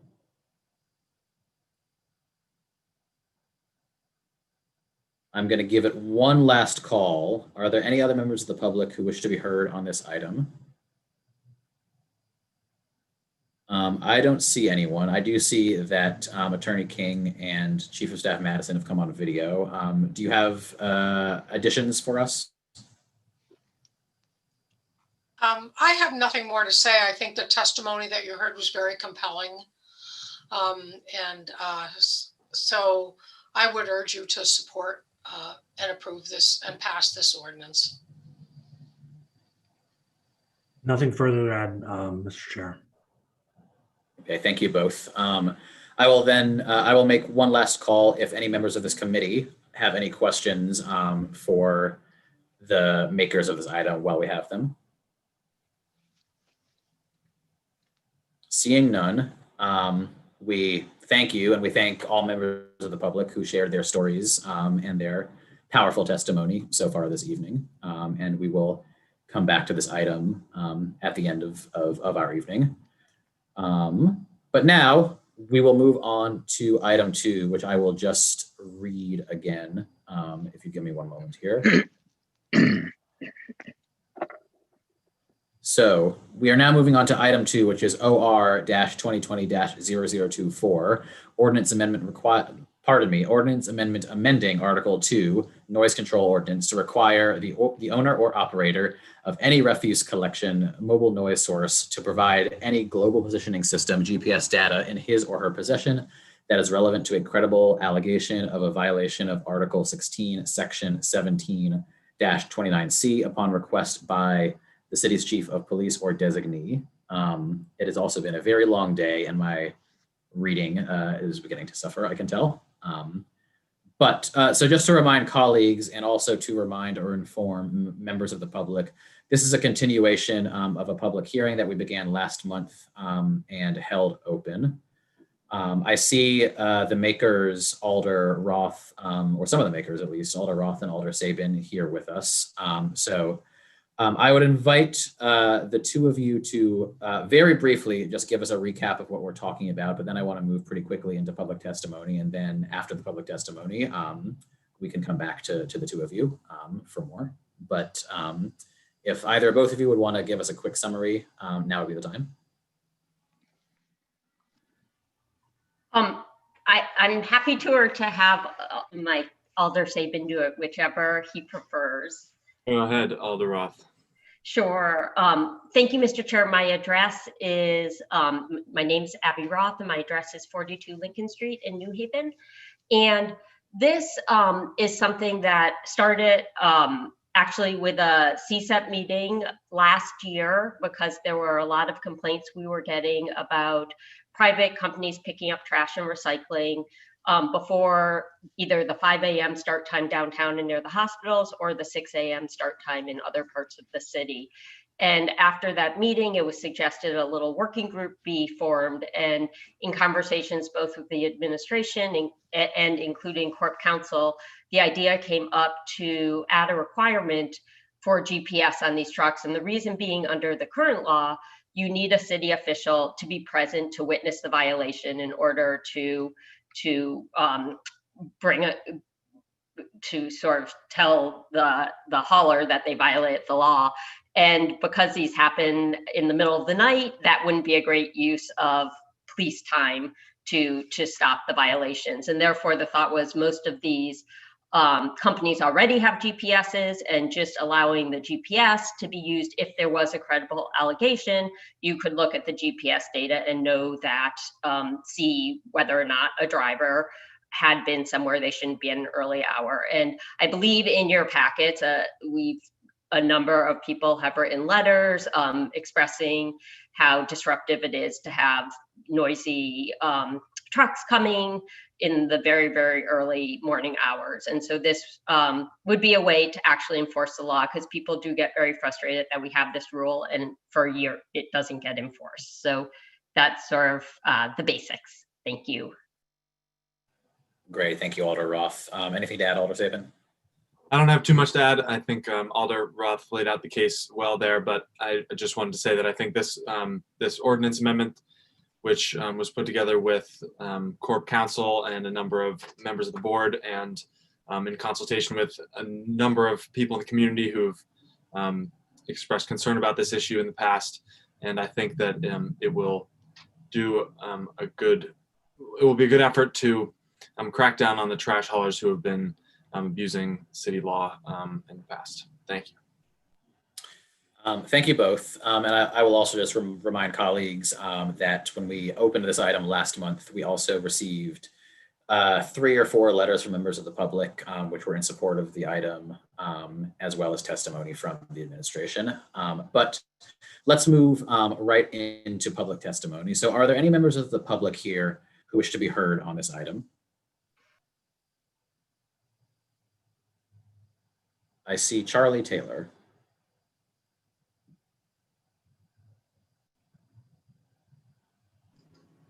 Sorry, it should be Anstres Farwell, Mr. Chair. Well, I see Anstres Farwell as well. So Anstres, if you're ready, you can go ahead. But even though you have testified here today already, please give us your name and address for the record once again.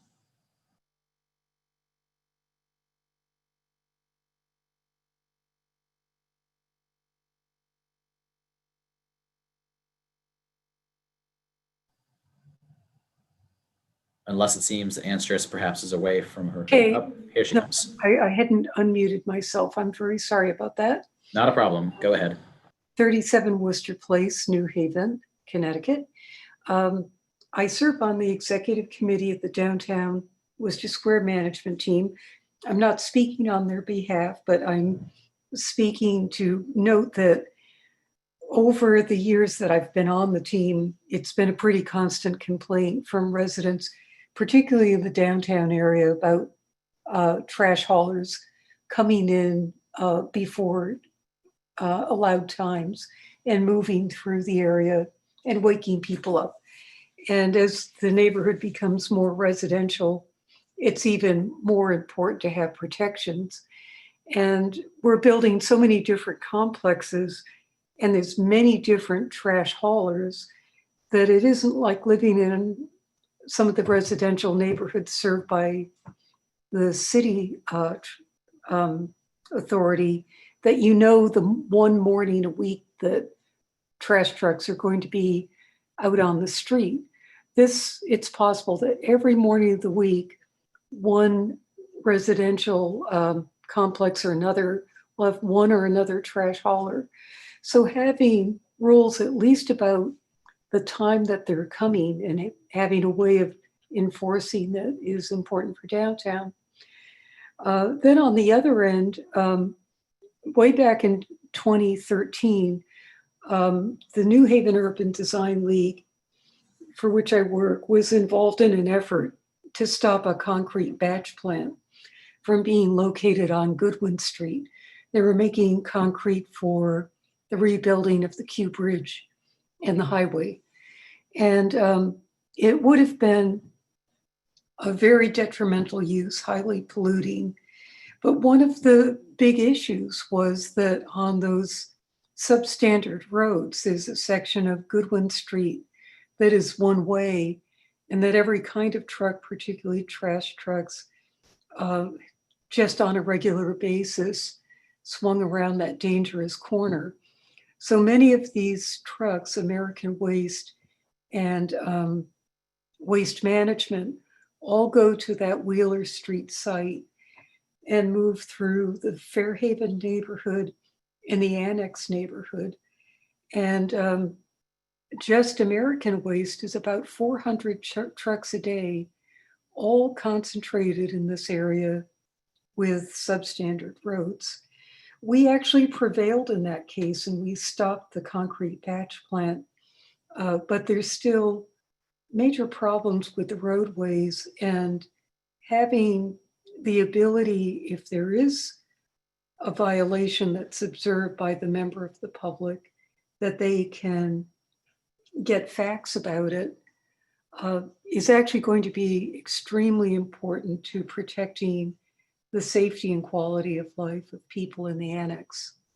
So thank you very much for considering this legislation. Thank you, Ms. Farwell, for your testimony. Do any members of the committee have any questions? Seeing none, we will move on to our next testimony, and we thank you again, Ms. Farwell.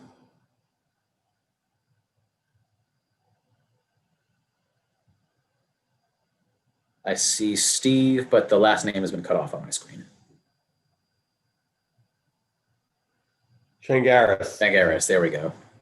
Mr. Shangaris, please give us your name and address for the record, and then you may proceed with your testimony. Yes, my name is Steve Shangaris. I live in Massachusetts. My office address is 482 Southbridge Street in Auburn, Mass.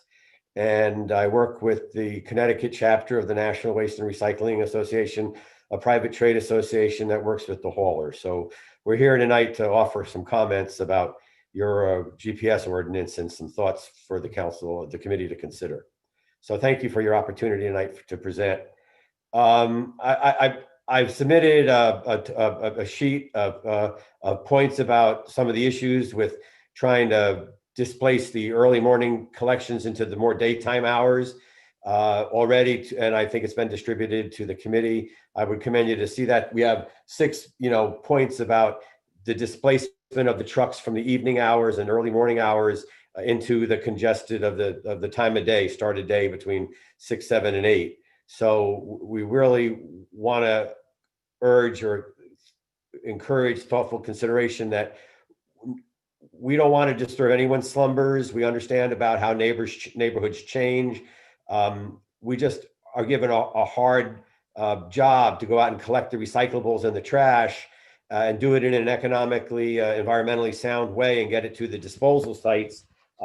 And the ability to work early in the morning when people are not about really is important for us. It not only cuts down the air emissions from our trucks, but I can really segue based on the previous speaker about the safety. Trash trucks are big and cumbersome. The last thing we want to do is harm a pedestrian or a school child.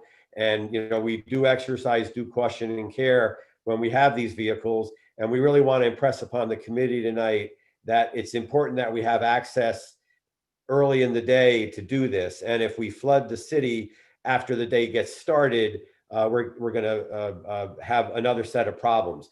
I do understand, and as I've had talked to your staff, I do appreciate, I'm very grateful on behalf of the industry that the committee delayed this a month. I just could not get my arms around to getting before you last month on the 10th. So we're very grateful for that. But part of what my job has been with this trade group over the last 29 years has been to work with cities and communities and county waste authorities and states about these kind of issues. We understand that there's an imperative. You want to have a high quality of life in the city. We don't want to be bad neighbors. We have a very hard job to do. We're just concerned about the nature of this kind of bill or this kind of request for us. There's so many issues that we could talk about. You know, one big one that really should be talked. We have good haulers that abide by your rules that, you know, will now have to comply with these regulations. I don't want to defend the scofflaw who doesn't respect your hours of operation within your city. I really want to sit down with the city, and I really want to sit down with the haulers, and we want to really talk this through to make sure that we're not offending the communities we serve in. And, you know, we look for regulatory flexibility. We don't want to be bad neighbors. We want the regulatory flexibility. And I understand there's a predicate before my entry. You know, all I can say is that in the beginning of November, I got, you know, an email from one of the members saying, we have a situation in New Haven where you take a hard look at it. So I brought to bear what I can in working with my members and with the companies that work in the city. And we've been able to produce the document about the dilemmas that we're going to have when we shift away from collecting earlier in the morning. I don't think there's any justification for having someone collecting trash at 2 or 3 in the morning based on your ordinance. But if we can get in early in the day and do our work and have regulatory flexibility, if we can identify the neighborhoods and the problem spots, the ability of the companies in this industry to fashion responses and workarounds short of something like this ordinance, to me, and again, you don't know me from Adam, you haven't worked with me over time, but we've done this work in other cities around and other jurisdictions around the Northeast. We've actually solved some of these problems to an acceptable level where there seems to be peace. And, you know, the last thing we want is an older person in the city or a town official getting a call from an irate citizen. On the other hand, you know, we have to make a route. We have to use our trucks, our manpower, womanpower to go out and collect these materials. I really did appreciate the argument about the substandard streets and about the use of the facilities. We do not have a lot of places to take these materials. We operate on a very finely tuned schedule that's worked out over time. And again, some attention definitely has to be paid to addressing the noise issues and ameliorating them to the maximum extent possible. But my main job tonight is to just make sure that you're aware of the concerns that are articulated in the leave behind piece that we sent by email, and then to really try to focus in a goodwill way. Can we solve this problem somehow else? If the city feels that you've broken the pick and there's no other way to do this than this GPS ordinance, then that'll be the way it is. But on the other hand, if we want to sit down and roll the sleeves up, use your licensing authority, use your solid waste division, use your public works department, use the other resources of the city, and work with the haulers who are working in your city, lay down the law, reset the frame, and say this is what we're going to need, and this is what we can live with to get this job done. On behalf of my constituency, we'd be very grateful. And it was funny. During the first part of your hearing, it was a excellent discussion. I've done work in that area before because in the waste industry, as you know, during COVID, the folks who collect the materials, the waste and the recyclables, are deemed essential workers. And as I was busying myself during your testimony, I was actually working on COVID vaccine distribution letters to the state authorities in the region. So, we're involved in this COVID mess too. And, we're trying to fight for the industry to do a good job to service the communities and citizens. We're apologetic for the noise complaints. This isn't an in your face that, take it or leave it kind of, that's not how we roll. We really want to sit down, look at the problem and see if there's a more flexible, better way to get it done. That I'll leave it at that, and, again, I could go on for hours. I have 6 other points that are not identified in the piece about, why New Haven should not pursue a GPS ordinance. And they're really solid points, and I really do like the idea about the good actor. The good actor that's abiding by the rules is now going to have to, suffer with this. And that good actor may or may not have GPS. Another good actor may have GPS, and the night the city demands the report, maybe that's the night the system went on the fritz. So again, a lot of these things are just one-offs, but when you take them in the totality of a discussion between people who are actually doing this job and the needs of the city, all of a sudden, better routing, don't go through those neighborhoods. Try to, consolidate your efforts, reroute, dispatch a little differently. Definitely do not send your truck in there at 2 or 3 or 4 o'clock in the morning, that kind of thing. So there are things that can be done. And I cannot explain the scofflaw behavior. I started out of the gate in my first discussions acknowledging that trash collection and recycling collection makes noise. I do want to just have an equal pushback on that are we absolutely sure that these noise complaints always are coming from trash trucks? And, until, the city and the haulers can sit around that table and who's doing this? And if you're doing it, you got to stop it. We have to have those kind of come to reality meetings to get those behaviors reinforced. And again, I'm not a big fan of trying to be at this point, putting the toothpaste back in the tube, but this is all I can deal with. So I would encourage you to review the points that we've made about the dislocations of our trucks in your city and all those impacts, and that all I can do is make the request that the city consider, really calling the meeting with these haulers who are working in the community to get them at the table. And I'll be there. I mean, I'm willing to put my time and energy into this thing too, and really hammer this thing out and make it so that we can get about doing our job, and that the alders aren't faced with citizen complaints. And I would like to say, in the ideal world, you'll never have a noise complaint from a trash company or a recycling company, or there'll never be an issue.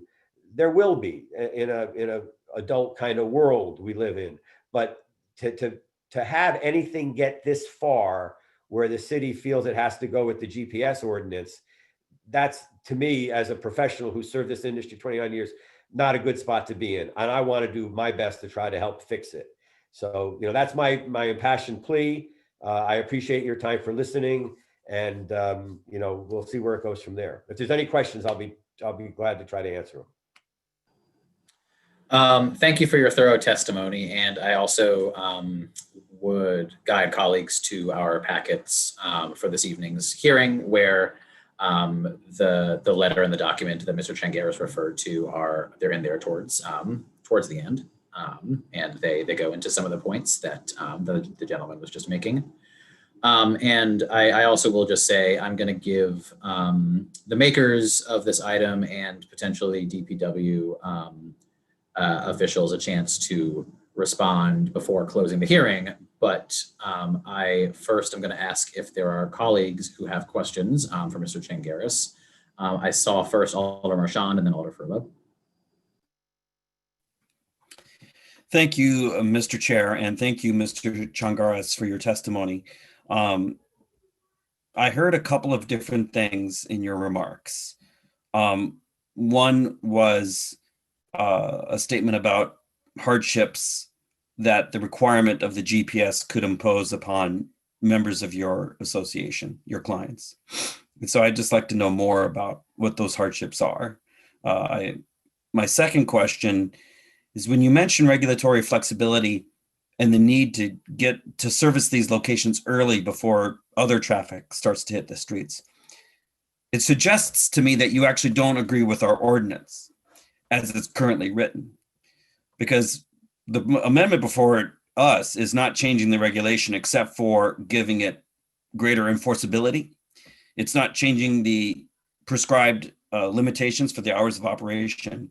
But I detected in your remarks a sense that you and your stakeholders would like to see those hours changed to allow servicing to take place before 5 a.m. Am I hearing that correctly? Is that part of the engagement that you and your stakeholders are seeking with the city of New Haven and its staff?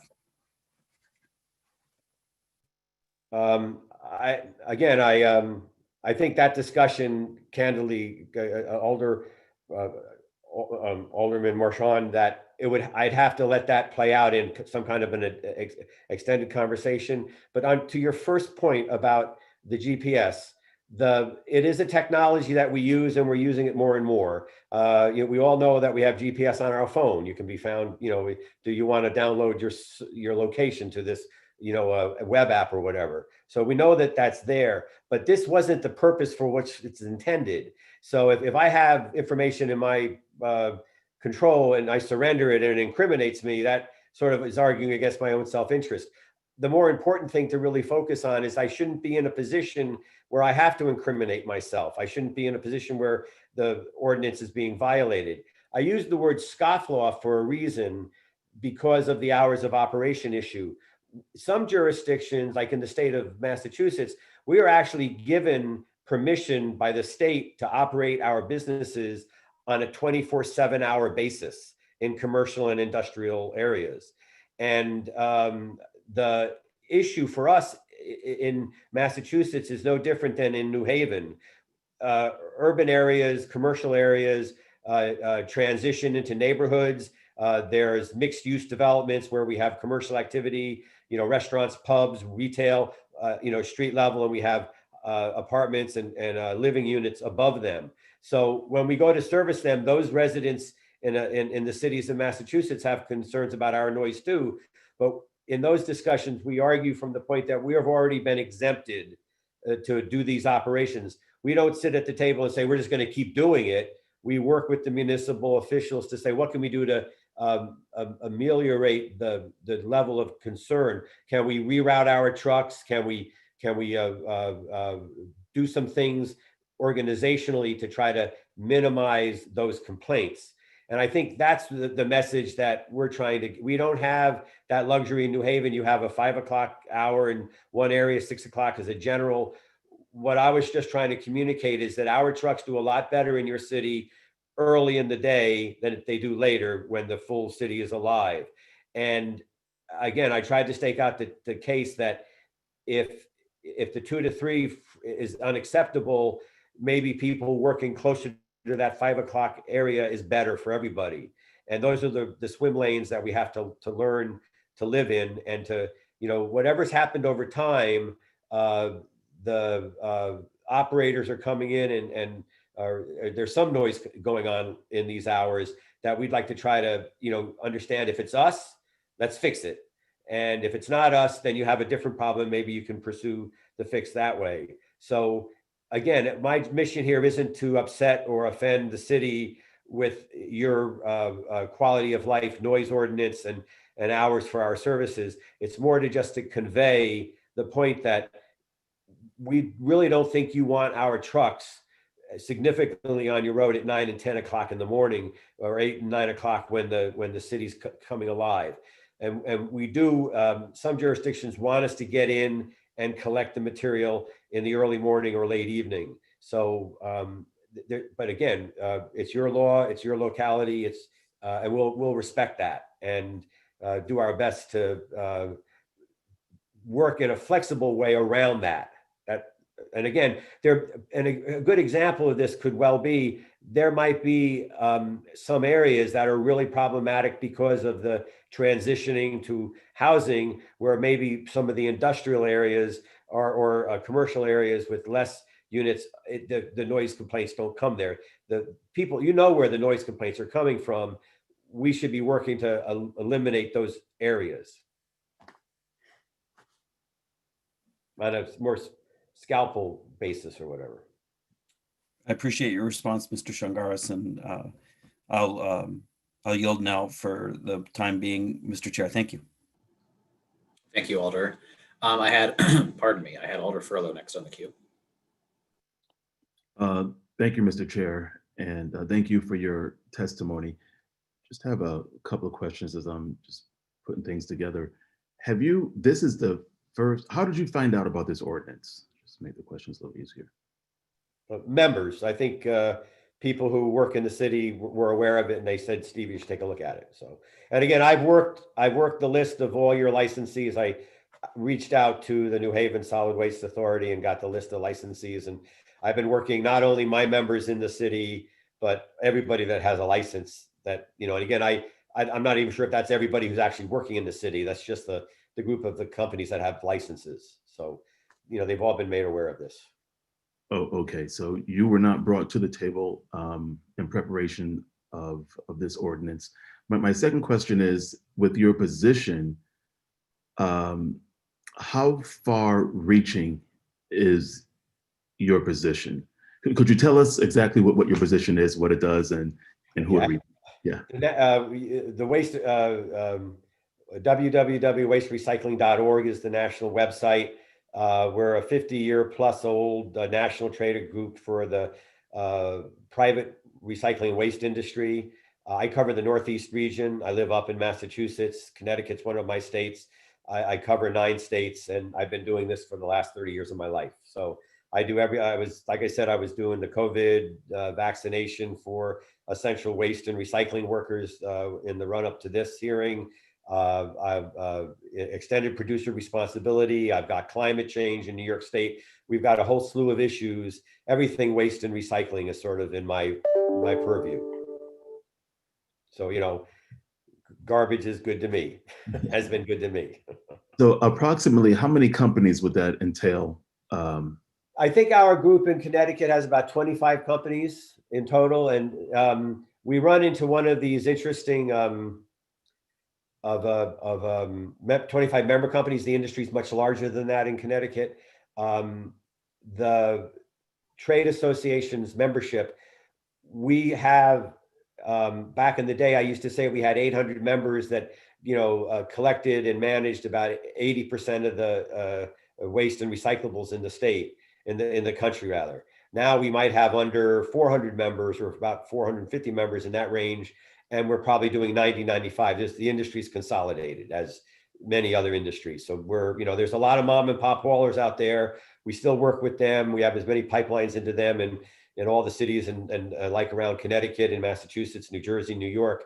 But we also work with, you know, the larger publicly traded and private equity companies and, you know, everybody that's involved in and one of the unique things about my trade group is we also work with the companies that actually manufacture the GPSs and the trucks and, you know, the balers for the recycling centers and the liners for the landfills and the control technologies at the waste energy plants. So we've got the whole bailiwick under the umbrella of the association.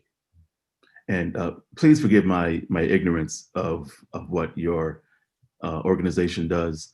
What would be your influence in regards to establishing policy and procedures with those that are within your jurisdiction?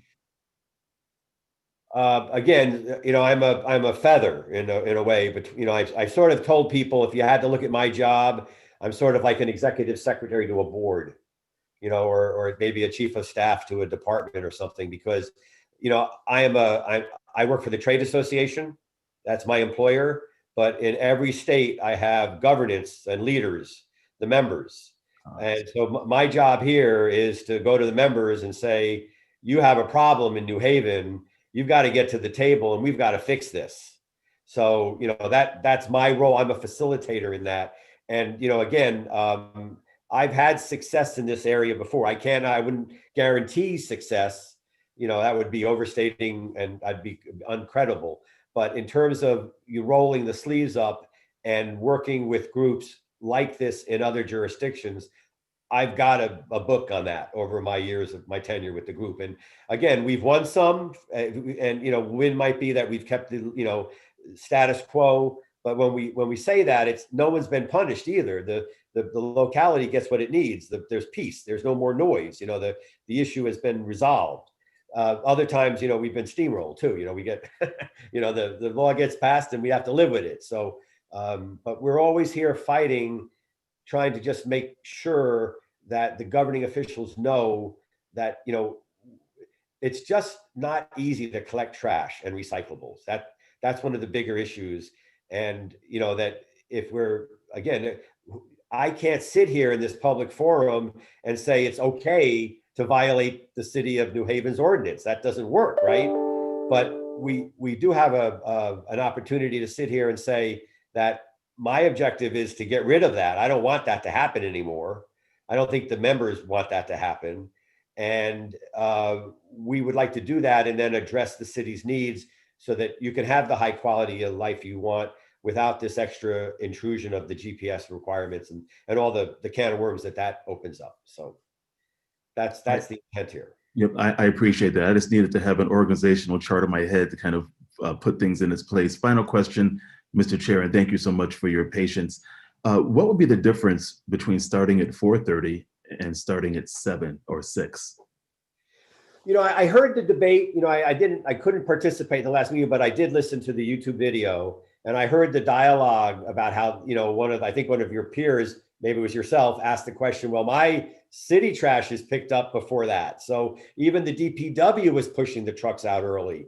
With the ordinance. So again, it's just that there's our industry needs to be efficient and safe and efficient. So when there's fewer people around, we can do our job quicker and get it done. And when that as every 15 or 20 minute or half an hour increment happens, and look, I take the train from New Haven at 6 o'clock to go to my meetings in New York City when I used to travel. So I miss my trips to New Haven and my early morning starts. The cities, you can do a lot more in my world in that hour than you can between 7, 8, and 9 when the city's waking up. So that's what my guys have sort of focused in on that. And we've had public works directors in jurisdictions that want us out of the city by 7. They don't want our trucks around at that time of day. They used to get your work done early and get out. And the fine line there is if you have a 6 o'clock stop, can we do it in an hour? Maybe not. Maybe we need 2. So what's going to give? Are we going to get it on the other end because we're in the city after 7, or we're going to get it on the other? So it's a tight window to get the work done. And I think that's why, if we look at the size of the job, if we look at the discussion points and we hammer this stuff out, there'll be a much better understanding. I am candidly, after my last 4 weeks or 3 weeks of working on this, I don't have as good a picture of where as I should for you right now. I wish I could say to you unequivocally, we cannot get this done in 2 hours. You know what I mean? I can't say that. I haven't worked enough with the companies. I haven't worked enough with the city. We have to do some more work. That's just my dilemma. It's not yours, obviously. So. Thank you. Thank you, Mr. Chair. Thank you, Alder Furlow. Are there further questions from colleagues for Mr. Changaris? Any further questions for this gentleman? Seeing none, we thank you for, again, your very thorough testimony as well as the documents you submitted. And I will ask, are there other members of the public who wish to be heard on this item?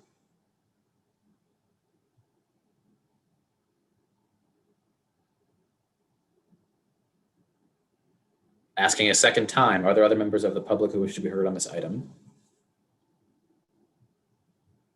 I'll ask a third time, other members of the public? Seeing none, I would like to invite the makers back, but first I would like to, I see Mr. Pescasolido in the attendees, and I'm wondering if our DPW director has anything that he would like to add. Good evening, Mr. Chair. How are you tonight? Doing well, thanks. How are you? Good. I'm sorry, I was unmuting, so I may have missed what you were speaking of. I was just inviting you to give any thoughts you had on this item, since I think that your department's perspective here is going to be important. So if you'd like to give your name and address for the record, and any comments you may have. Sure. Jeff Pescasolito, Director of Parks and Public Works, City of New Haven, 595 Whitney Avenue. For the record, yeah, I think there's a little difference in what Public Works and how we pick up our trash. Again, we're residential, not a commercial, so the noise is a little bit different. Again, there's some compaction of the vehicles with the process of the residential collection. It's a little bit different when you're emptying the dumpsters and the containers, that I think most of the complaints are coming in from the residents from the downtown area and some of our arterials. I think the city has done its best to reach out to some of the local haulers, and there has been some communication, and I think if we could possibly pursue that, maybe we can work together and correct this noise issue. But so far, with my involvement, letters have gone out. There has been a couple communications on my part with a couple of the agencies, and I have not personally seen any change. Again, we are not typically out all hours of the night, but specifically in the wintertime during snow operations, we have seen commercial collection at all hours, day and night. And I think there is room for improvement. So I think if we can get together, I think it would be a benefit to our residents in these areas, specifically the commercial neighborhoods. Great, thank you. Do any colleagues have questions for Director Pescasolito? I see Alder Furlow, although he's making up his mind, but I'm gonna give you the floor, sir. Thank you, Mr. Chair. It's through you, Mr. Chair. It sounds like our DPW director is asking that we do a meeting first before passing this ordinance, or do we? I'm a little confused at what he's suggesting. Mr. Pescasolito would like to respond. Yep, go ahead. Yeah, I think the ordinance is a great idea. I'm not sure that it's going to get us to where we want to be presently. I think if we could try and through the gentleman, and I apologize if I say your name wrong, Mr. Chingaris, if he would like to spirit a meeting with city officials and some of the local haulers. Again, they have concerns, and I understand that. I think we all do. We don't want a number of the refuse trucks driving in our commercial areas throughout the day. It will disrupt traffic. There is somewhat of a need for a work hour that they are entitled to. But the city has the right to establish those hours, and they cannot violate those hours that are established. Again, they are currently established. Could we alter them? I'm not sure. That's up to the alders to make a decision. Possibly, though, a meeting would give them a chance to understand where we're coming from, and then a decision can be made at that point in time to pass the ordinance. Thank you, Mr. Chair. Thank you, Mr. Director. I don't want to mess up your last name. Great, thanks both of you. Further questions for the director from colleagues on this committee? Seeing none, thank you, sir.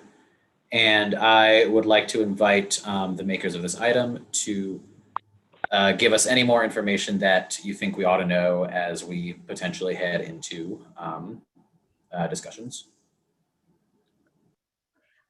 Sure, I'm happy to go, or Alder Sabin, if you want to go first this time, whatever you prefer. Sure, I can go. So I thank you, Mr. Chingaris, for your testimony, and Mr. Pescasolito as well. I think that with all the information that we have, I think that given that this has been an issue for a number of years and has not been addressed by through communication that has occurred between the city and the trash haulers, I think that this ordinance amendment is appropriate. And I think that Alder Marchand's question for Mr. Changaris about whether he was implying that what actually the trash haulers would like is for the noise ordinance to be changed so that the times were different was an important question, because I think that our residents, especially in the neighborhoods that we represent, would be overwhelmingly opposed to amending the noise ordinance to allow the trash haulers to pick up trash and recycling earlier in the morning. And the ordinance amendment that's before us right now would simply allow us to enforce the law as it currently is. And I think it didn't seem that Mr. Changaris presented much reason for us to believe that the ordinance that we have here would present too much of a burden on the trash haulers. And so I think that what we have here is a pretty a limited change to city law that would have a positive impact on the quality of life for our residents. And I also think, responding to what Mr. Pescasolido said, I think that this sort of is the meeting at which we would have a discussion with the trash haulers, and Mr. Changaris is the representative currently. And I think that with the information that I've received, I think that the ordinance that we have here would be a positive thing for the city. Thank you. Thank you, Mr. Chair, and members of the committee for listening to this. And I agree with everything my colleague just said. And I think Alder Marchand's question was very important. I think that Mr. Changaris really was asking for an earlier start time, and not, his concern wasn't really the GPS requirement. The problem is people coming before 5 a.m. And I think he does want that to be allowed. And the idea of rerouting, I don't know that that's going to solve it, because in your packet, there actually should now be quite a few letters from people. And just some of the streets, I know it goes Crown Street, Temple Street, Audubon Street, Bradley, Church, Humphrey. I mean, it really spans downtown and into East Rock. And so it's a really big area with a lot of residents. And the question of, is it really our trucks? I mean, just to read a little bit from one of the letters that was sent to you all. Someone says, do you have any idea what it's like to be awakened in the middle of the night with the beep, beep, beep of an enormous garbage truck backing up? Next comes the clanging and banging as the metal lifter on the truck situates itself under the dumpster and then turns the dumpster over and bangs it so that it empties into the truck. This is what happens regularly where I live. And also, since our last meeting, I personally have seen 3 violations. One this morning. One was the day after our last meeting, because I mentioned I go out early to exercise, and I see the trucks, and they are their trucks. So I think the question of, is it really us? It is. I think there's no questioning that. So again, I think early 5 a.m. is really early. These trucks are really loud, and so I think in the perfect world, people downtown wish they had a 6 a.m. start time like the rest of the city, but they appreciate the need for these trucks to be able to move through downtown without a lot of other traffic.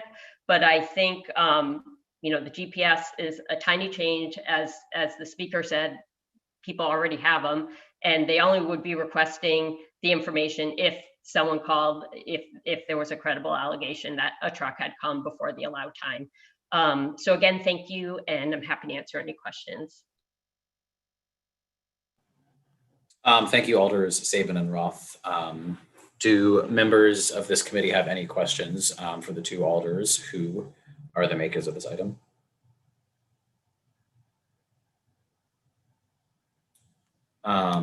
Seeing none, we thank you again. And I'm going to ask, I believe, a final time, are there any other members of the public who are here who wish to be heard on this item? I'm glad I asked again, because I've seen a hand go up.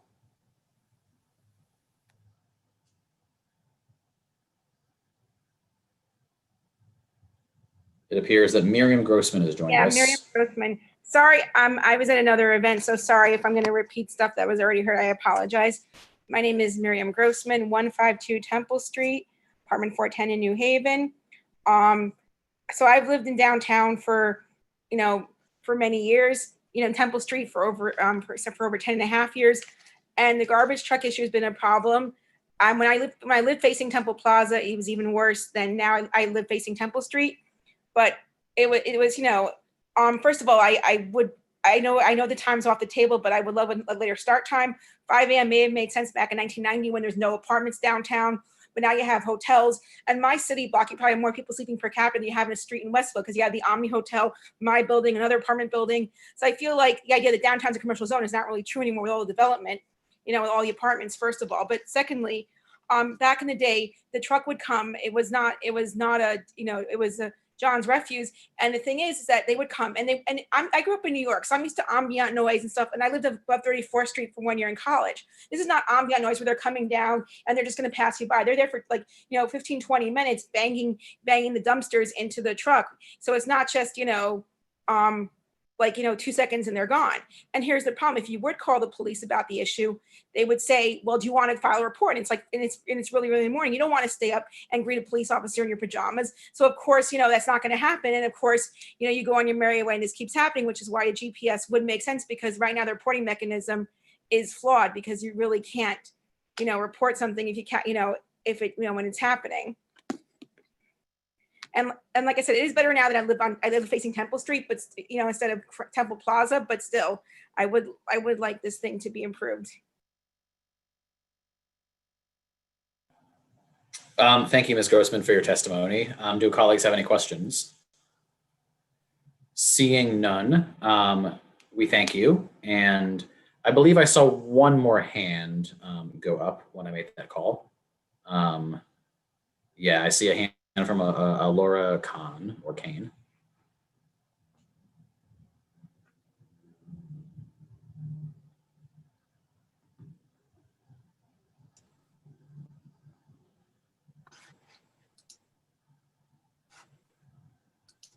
Hi, I'm Laura Kahn. I live at 54 Cleveland Road, and I chair the Environmental Advisory Council. So this may be way out of left field, but while I was listening to some of this, I was researching quieter trash trucks. And I'm wondering, since there are now prototypes of electric trash trucks, it wouldn't solve everything. It wouldn't solve the rattling of the dumpsters, but it would be somewhat quieter.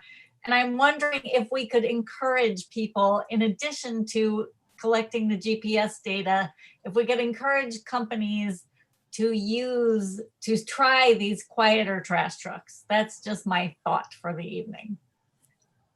Thank you. Thank you. Any questions? Seeing none. Are there other members of the public who wish to be heard on item number 2? And seeing none, I'm going to make one last roundup, last and final call. Is there anybody from the public who wishes to be heard on either of our items that we have had the public hearing for this evening? I see none. A motion would be appropriate.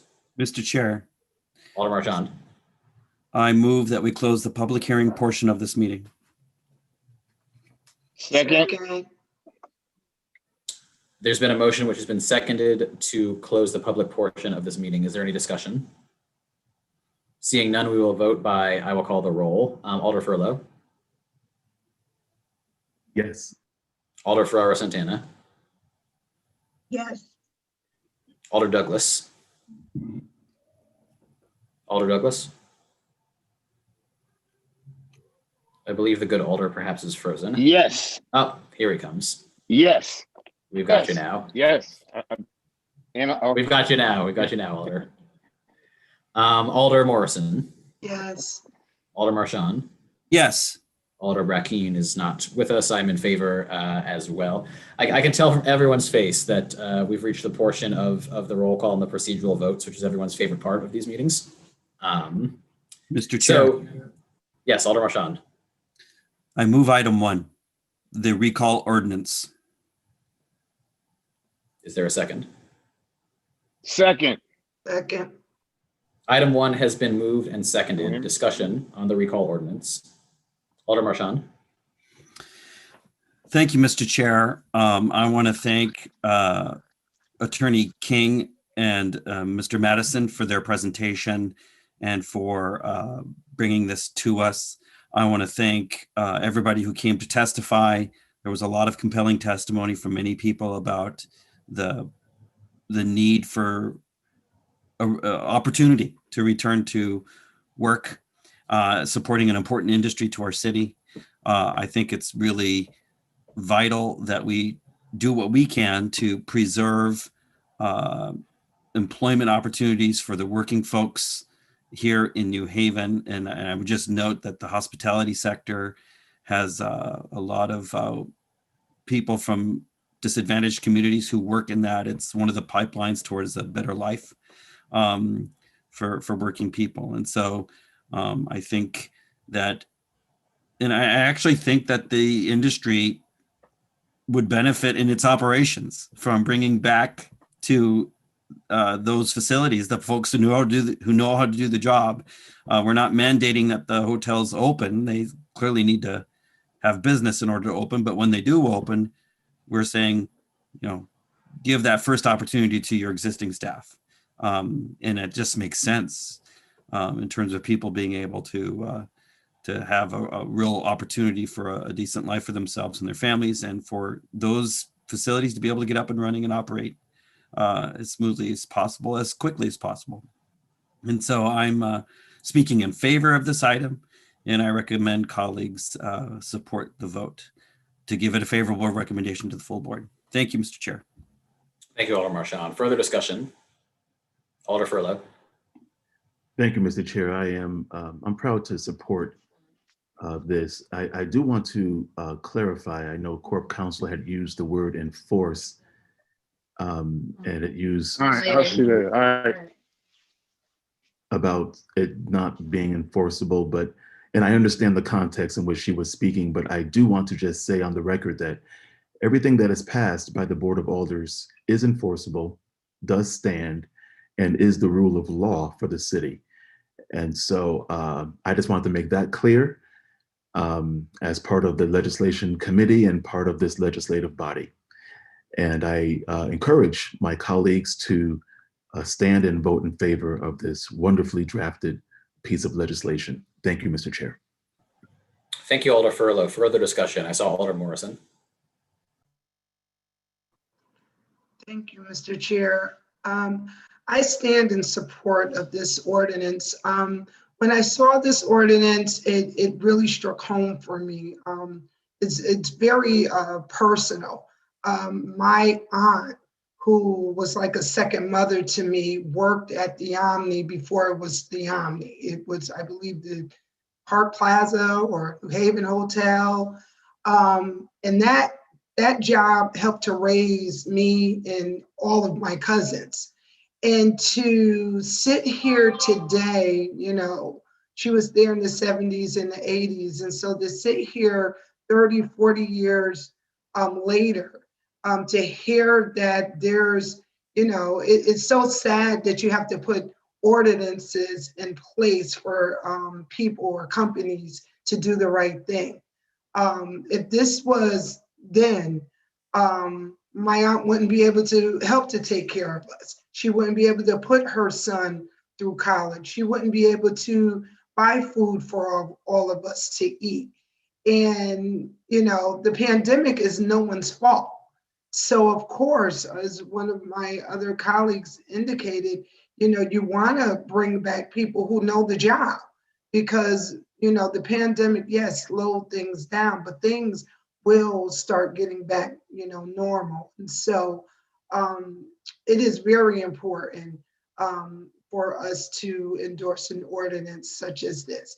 This was one of my first jobs, serving as a night maid at it's the Study now, but it used to be the Colony Inn. So that was my job. So if I was working today, they will be telling me the same thing, Jeanette, you have no job, and that's not right. That's not right for anyone. Who I was just trying to help my mother out and not have to take care of me and my sister. So I ask all my colleagues, please, please, please, please, please support this ordinance, because we need to make sure that staff who are mainly Black and Brown are given the opportunity to have their jobs back, especially it's something that they love to do.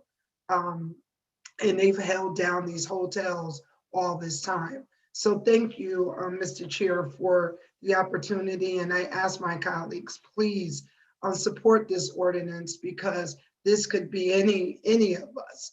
And we have to help our residents. Thank you. Thank you, Alder Morrison. Further discussion? I see Alder Douglas. Thank you, Mr. Chair, colleagues. I'm just going to be short. Mr. Chaz Carmen, he put it probably the best, and it's common sense.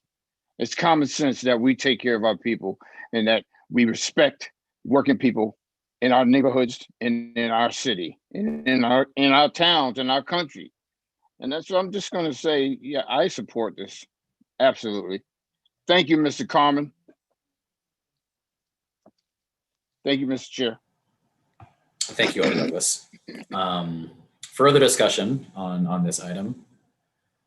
I would just add briefly, I'm not going to reiterate the excellent points that many of my colleagues have made, and I'm in favor as well. But one thing that really struck me in our hearing tonight was just the truly remarkable cross-section of our city that came to testify on this item. I mean, we had academics making academic arguments. We had laid off hospitality workers talking about, the effects on their personal lives. Representatives from community organizations, folks of, different races and backgrounds, and all just, saying the same message as Alder Douglas just said, that this is common sense. We heard not just about how important these jobs are for people in our city, and they are, but also, I agree with what I forgot who, but one of my colleagues pointed out that, it's not just that these are good jobs, but it's also that these are the jobs that make the hotels themselves good, for sure. And so I am strongly in support of this. I urge colleagues to vote favorably. Thank you. Any further discussion on this item? Seeing none, we will vote. I will call the roll. Alder Furlow. I'm in favor, Mr. Chair. Yes. Thank you, Alder Furlow. Alder Farrar Santana. Yes. Alder Douglas. Yes, definitely. Alder Morrison. Yes. Alder Marchand. Yes. We don't have Alder Brackeen, and I am in favor as well. So this moves forward favorably. Great. Mr. Chair, this is Alder Adam Marchand. Alder Marchand, go ahead. I move item 2. Is there a second? Second. Item 2 has been moved and seconded. Discussion on item 2. Alder Marchand. Thank you, Mr. Chair. I'm actually quite grateful that we had this additional meeting to continue the public hearing, because it gave us more information. I want to thank our colleagues from wards 1 and 7 for bringing this to us and bringing more attention to the issue that residents have complained about down in downtown and other areas. But I was actually really glad to hear from the representative from the Trade Association and from the Director of Public Works as well. And it seems to me that one outcome that we should seek, regardless of the final vote on the ordinance amendment before us, is we should seek taking Mr. Changaris up on his invitation to convene his associates in the industry who do work here in New Haven, and getting them to the table to talk with city staff and about how to optimize those operations. And, I think there's a good point that colleagues have made about the residential development boom downtown, because it has brought residential areas in closer proximity to some of these former industrial areas and institutional areas where the ordinance does permit trash hauling and recycling pickup at an earlier hour. And so I think maybe we need to have a broader look at the map, because perhaps there are other parts of town that are serviced by these institutions that are no longer as densely populated. I may be wrong, but you would want someplace in the city for these entities to be in there early so that they get the heck out when the school buses are running and when the commuter traffic is going and when everything else is happening. And so I'm wondering, and I don't have an answer off the top of my head, but I'm wondering if there aren't other parts of town that are industrial only, for example, where there aren't residences, where it might make sense to allow this kind of activity before 5 o'clock. The answer could be no. I don't know, but I think there's a legitimate interest that Mr. Changaras brought up, and that's mentioned by others, that some of this activity would be good to get done and out of the way before other things start to happen in the city. But obviously we need to be attentive to the needs of residents whose slumbers and rest are interrupted by the loud operations of these machines. So all of this is to say, I guess I'm going to pose a question for folks to consider, which is this: does passing this ordinance now, I mean, it certainly gives additional enforcement tools, but does it make more likely or less likely the conversation with Mr. Changaras and his colleagues? Or should we like hold this ordinance for a little bit and make that conversation happen? Because there's an incentive to, have that conversation. I don't know the answer to that. And so I pose that for colleagues to chew on, but it does seem to me that one outcome we would want is to make sure that conversation happens. Thank you, Mr. Chair. Thank you, Alder Marchand. I saw Alder Furlow and then Alder Ferraro-Santana. And I'll yield, Mr. Chair. I'll come back around. I saw Alder Morrison. She had her hand up first, and then I did follow her. I don't want her to get mad at me.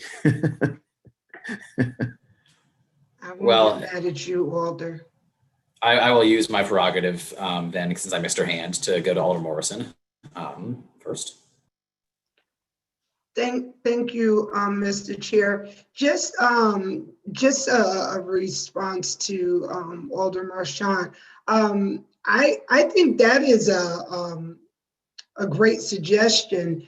Well, a couple of things. One, in regards to the whole GPS, I'm a big proponent against like the whole Big Brother's watching, right? And when I think of, enforcements of, watching GPSs, things of that sort, that kind of stuff makes me nervous, because sometimes that rule, that general rule, can be used for certain groups, right? Me personally, I don't like that. But at the same time, we do want to be respectful to the fact that there has been a big increase in residential populations in the downtown areas and things of that sort. And so when taking all of that into consideration, and the fact that we had a professional come to the table to give us a little more insight, along with our director of DPW, of a little more insight in regards to that world, I think that it would be very important for, instead of jumping right and changing the laws or enforcing certain things, that opportunity happened with these 25, 30 different individuals or companies, so they can understand. So you can look at the larger city map to see, what would work. Because even though right now, we're in the pandemic, a lot of us are teleworking. You don't have as many cars on the road. This too shall pass. And those cars are going to get back on the road. The buses are going to get back on the road. And then if we come, shorten the time for, the trucks, I'm already going to be a little late probably with everyone trying to get back in order. But that's really going to put people that are traveling to and fro in a situation. So I say all that to say, I think that it would be really helpful to, instead of jumping and just passing something like this, for that group to be able to get together to really have a conversation to see what would be in the best interest of the city at large with, bottom line, trucks getting in and getting out to lessen the traffic on the roads during the morning hours.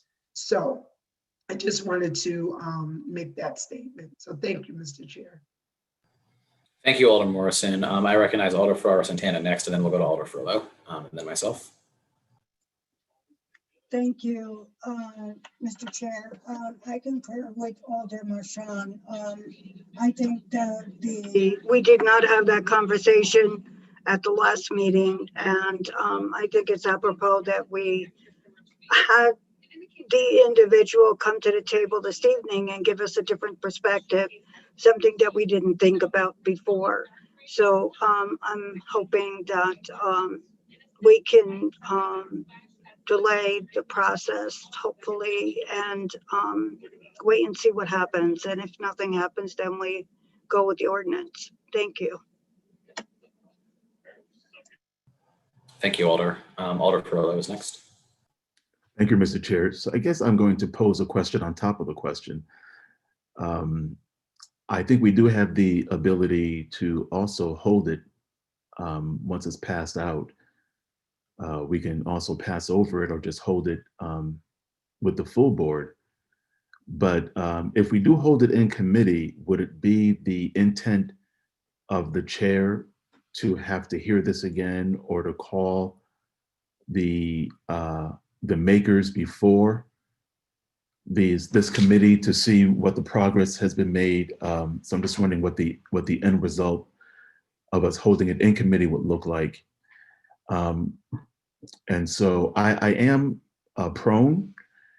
I had asked questions in the last meeting, and I am prone to support issues of alders in other wards.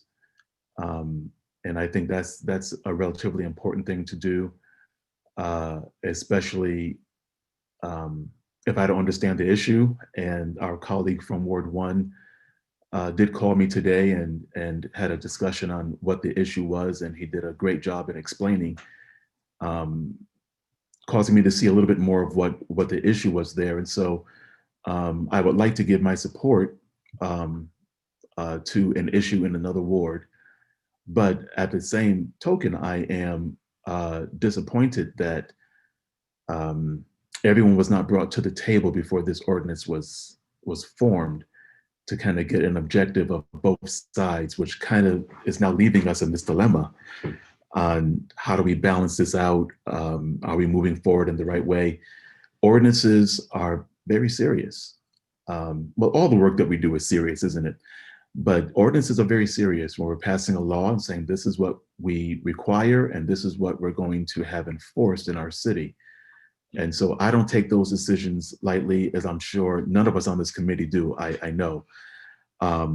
So I'll wrap it up with that question. I think I would like to hear more of what the intent would be, Mr. Chair, if we were to hold it in committee.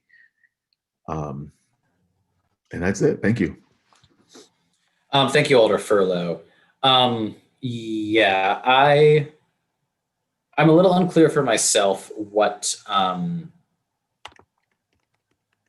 the procedure here would be. I mean, let me just say first that I think I'm in a similar place as my colleague Alder Furlow. I'm inclined to view this favorably, actually, just based on what we've heard.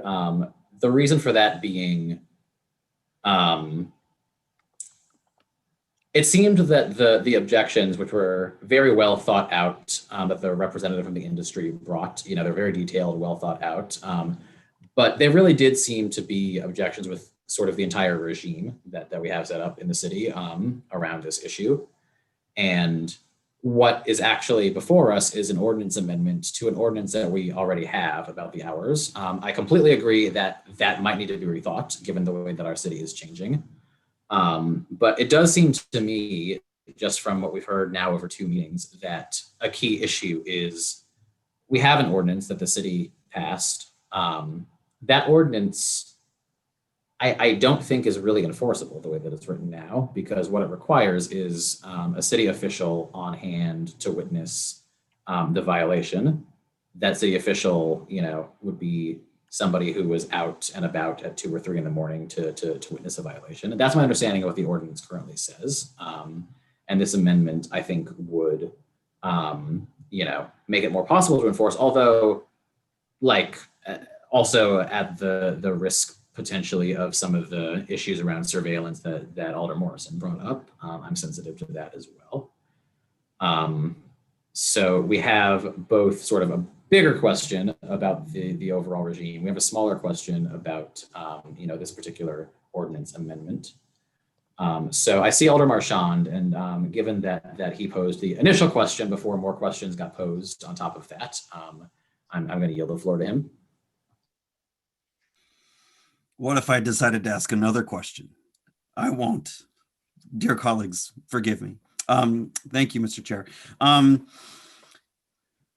I am also inclined to support my colleagues, Alders Roth and Sabin, who have brought this to our attention.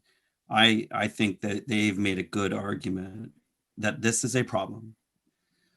So I want to support their effort to find a solution to that problem. I don't know if I have all the information to know if this is the right solution, and if there isn't other solutions that shouldn't also be pursued. Now, you might argue, well, let's go ahead and pass this ordinance and move on to the other solutions. Well, we could do that, but I think we've got the industry's attention. Like, it sounded from our DPW director that efforts were made, letters and calls, to reach the operators, but to no avail. Well, we certainly got their attention when this ordinance amendment was published and heard. And so I think my suggestion is simply to see if such a meeting can be convened to discuss the issues that the city and its residents have concerns, and what the operators themselves say that they would do to respond to those issues. And looking at the map could be part of it, could be something else. And it might be that what comes out of that meeting causes us to rethink whether this particular solution is necessary. It might still be necessary, and I think are important to do. And I wouldn't want the city to engage in a discussion saying, that this is still not an appropriate idea, because I think it could very well be necessary and important to do. I just think that, the city has the attention of the operators and their trade association. Let's take advantage of this situation to have a conversation, get all the information, and see what other solutions or what additional solutions might help address this very legitimate issue that our colleagues have responsibly brought to our attention. So to that end, procedurally, we could either pass it out of this committee and have the board act on it when it sees fit, or we could keep it in committee. The public hearing has been closed, although it could always be reopened. And so it's really kind of 6 of one of half dozen of the other, I suppose. Although if you keep it in committee, then it's clearly not going to be voted on anytime soon. So I think we could probably go either way on that. My own sense is, would we want a report back from Mr. Changaris or from the actual operators and from city staff? And if we did want to report back, it might be good to go ahead and just plan now to have a subsequent public hearing later on. So I guess as I think about it, that's where I'm leaning at this moment. Thank you, Mr. Chair. Thank you, Alder Marchand. I tend to agree that if we are going to hold this for further, discussion and revision, that probably it should be held in committee for the exact reasons you brought up, if that is the direction we're going to go. But I now will recognize Alder Douglas. Thank you, Mr. Chair. So I'm looking at it a little differently. If I may just share this. So, the past few months, I take frequent trips to Brooklyn, New York. And I've noticed that they have signs overhead at on some of the streets that there are red light systems. If you run through the red light, they're going to tag you. They're going to give you a ticket. So I'm going to put this plain and simple. If we enforce this ordinance concerning the GPS, if you don't break the rule, you don't have anything to worry about. And I think it makes a lot of sense for us to enforce this. Therefore, the recipients, the businesses, the haulers that comply will not have to worry about it. Plain and simple. So I'm going to stand in favor of passing this ordinance myself. Thank you, Mr. Chair.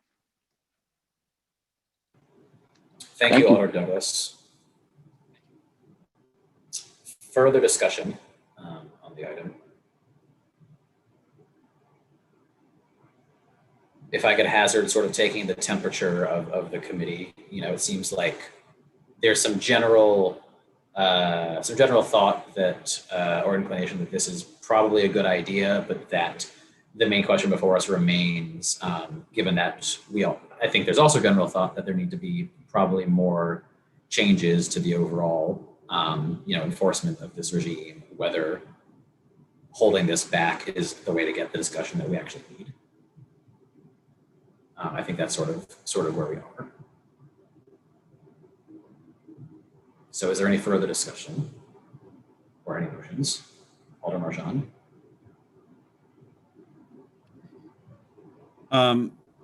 Mr. Chair, my recommendation is that we keep it in committee. And if people seem to think that's the right course of action, then what I would do is rescind my earlier motion. And I don't know if that's what we're heading towards. Thank you, Alder Marchand. Is there is there any colleague who feels strongly that that would be not the move that we should be making right now?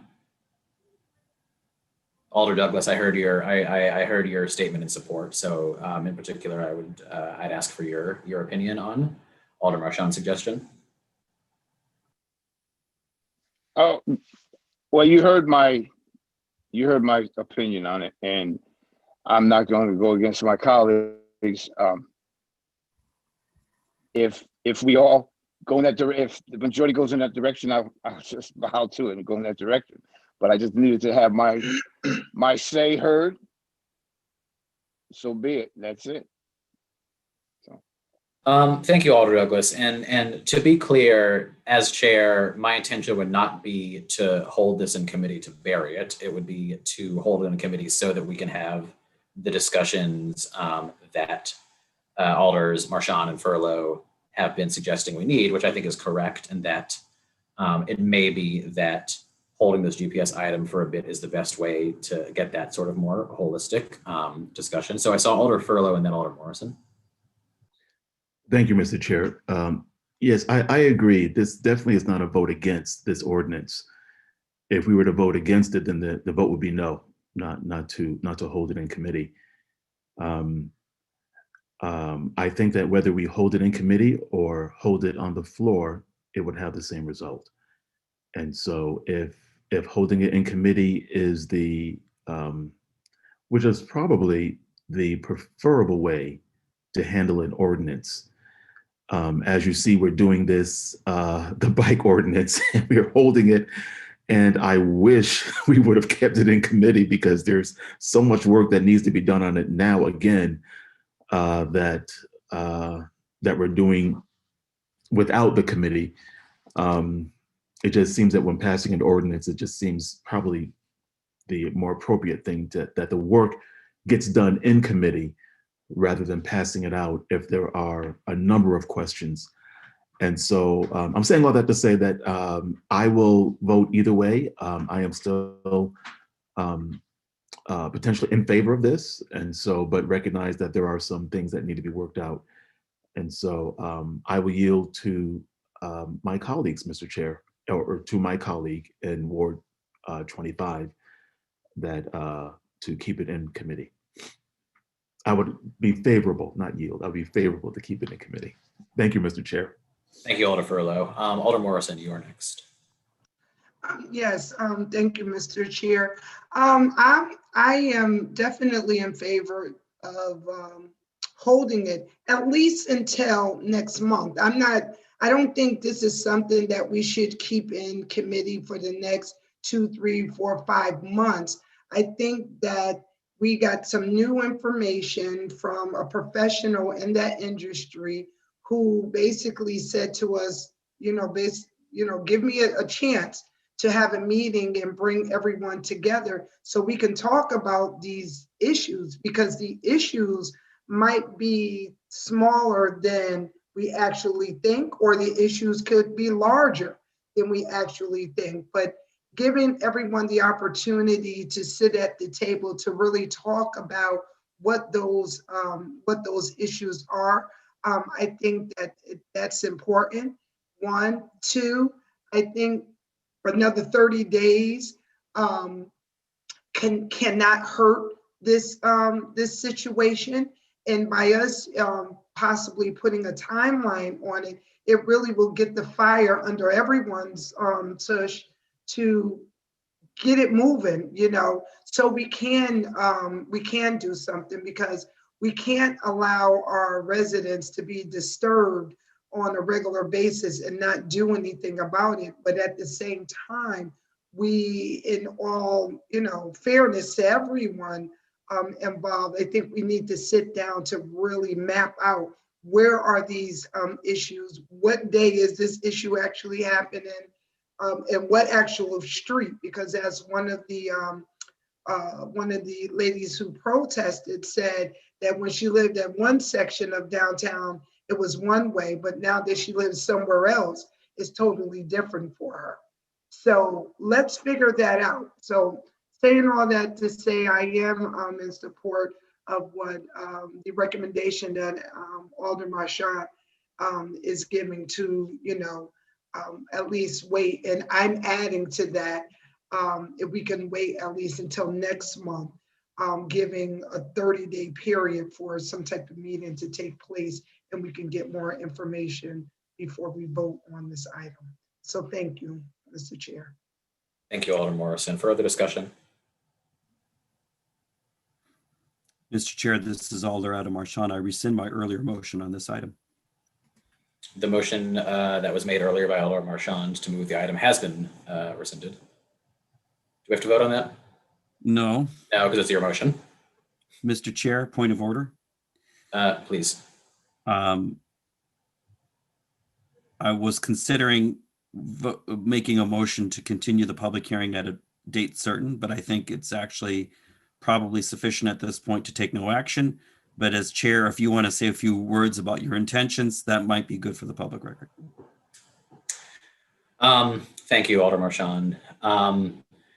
So yes, I'm comfortable where we're landing on this. Again, I think just to sort of restate the temperature of the room, it seems that folks generally are in favor, but that we think that there's more work to be done and further productive discussion that can be had. I tend to think that if we're going to have that further productive discussion or meeting, it's going to have to be soon. So I said this before, but it is not my intention to sit on this for long.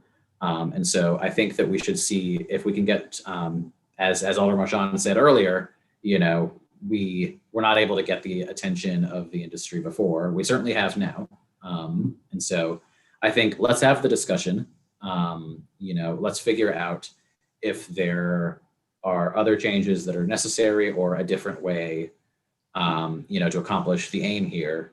But that being said, and also I do think that having some sort of report back from whatever discussion we have would be important, which is why we should keep it in this committee, also for the reasons that Alder Furlow said. It's been a long night. I hope that was clear enough for colleagues as to my intentions here. Mr. Chair, this is Alder Alder. Rajan. I move that we adjourn. Is there a second? Second. There's been a motion to adjourn, which has been seconded. Discussion. Seeing none, I will call the roll. Alder Furlow.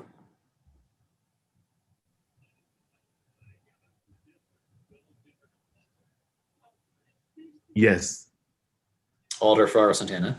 Yes. Alder Douglas. Yes. Alder Morrison. Yes. Alder Marchand. Yes. Alder Brackeen is not here, and I vote yes as well. We are adjourned. Thank you, everybody, for a great, thoughtful meeting on a couple of extremely important issues that I look forward to talking about more. Thank you. Good night, everyone. Good night. Thank you. Good night. Thank you. Thank you, Misty, for managing a somewhat unruly queue with a lot of people with the same name. One. Good night. Who is Julia? Thank you, Mr. Chair. What is Thank you, Alder. Alder Decker. We've got Duns and we've got Salcedos all over the place. Have a good night, everyone. Good All night, right, friend. good Night, night, Alder Douglas. everyone. Bye-bye. All right.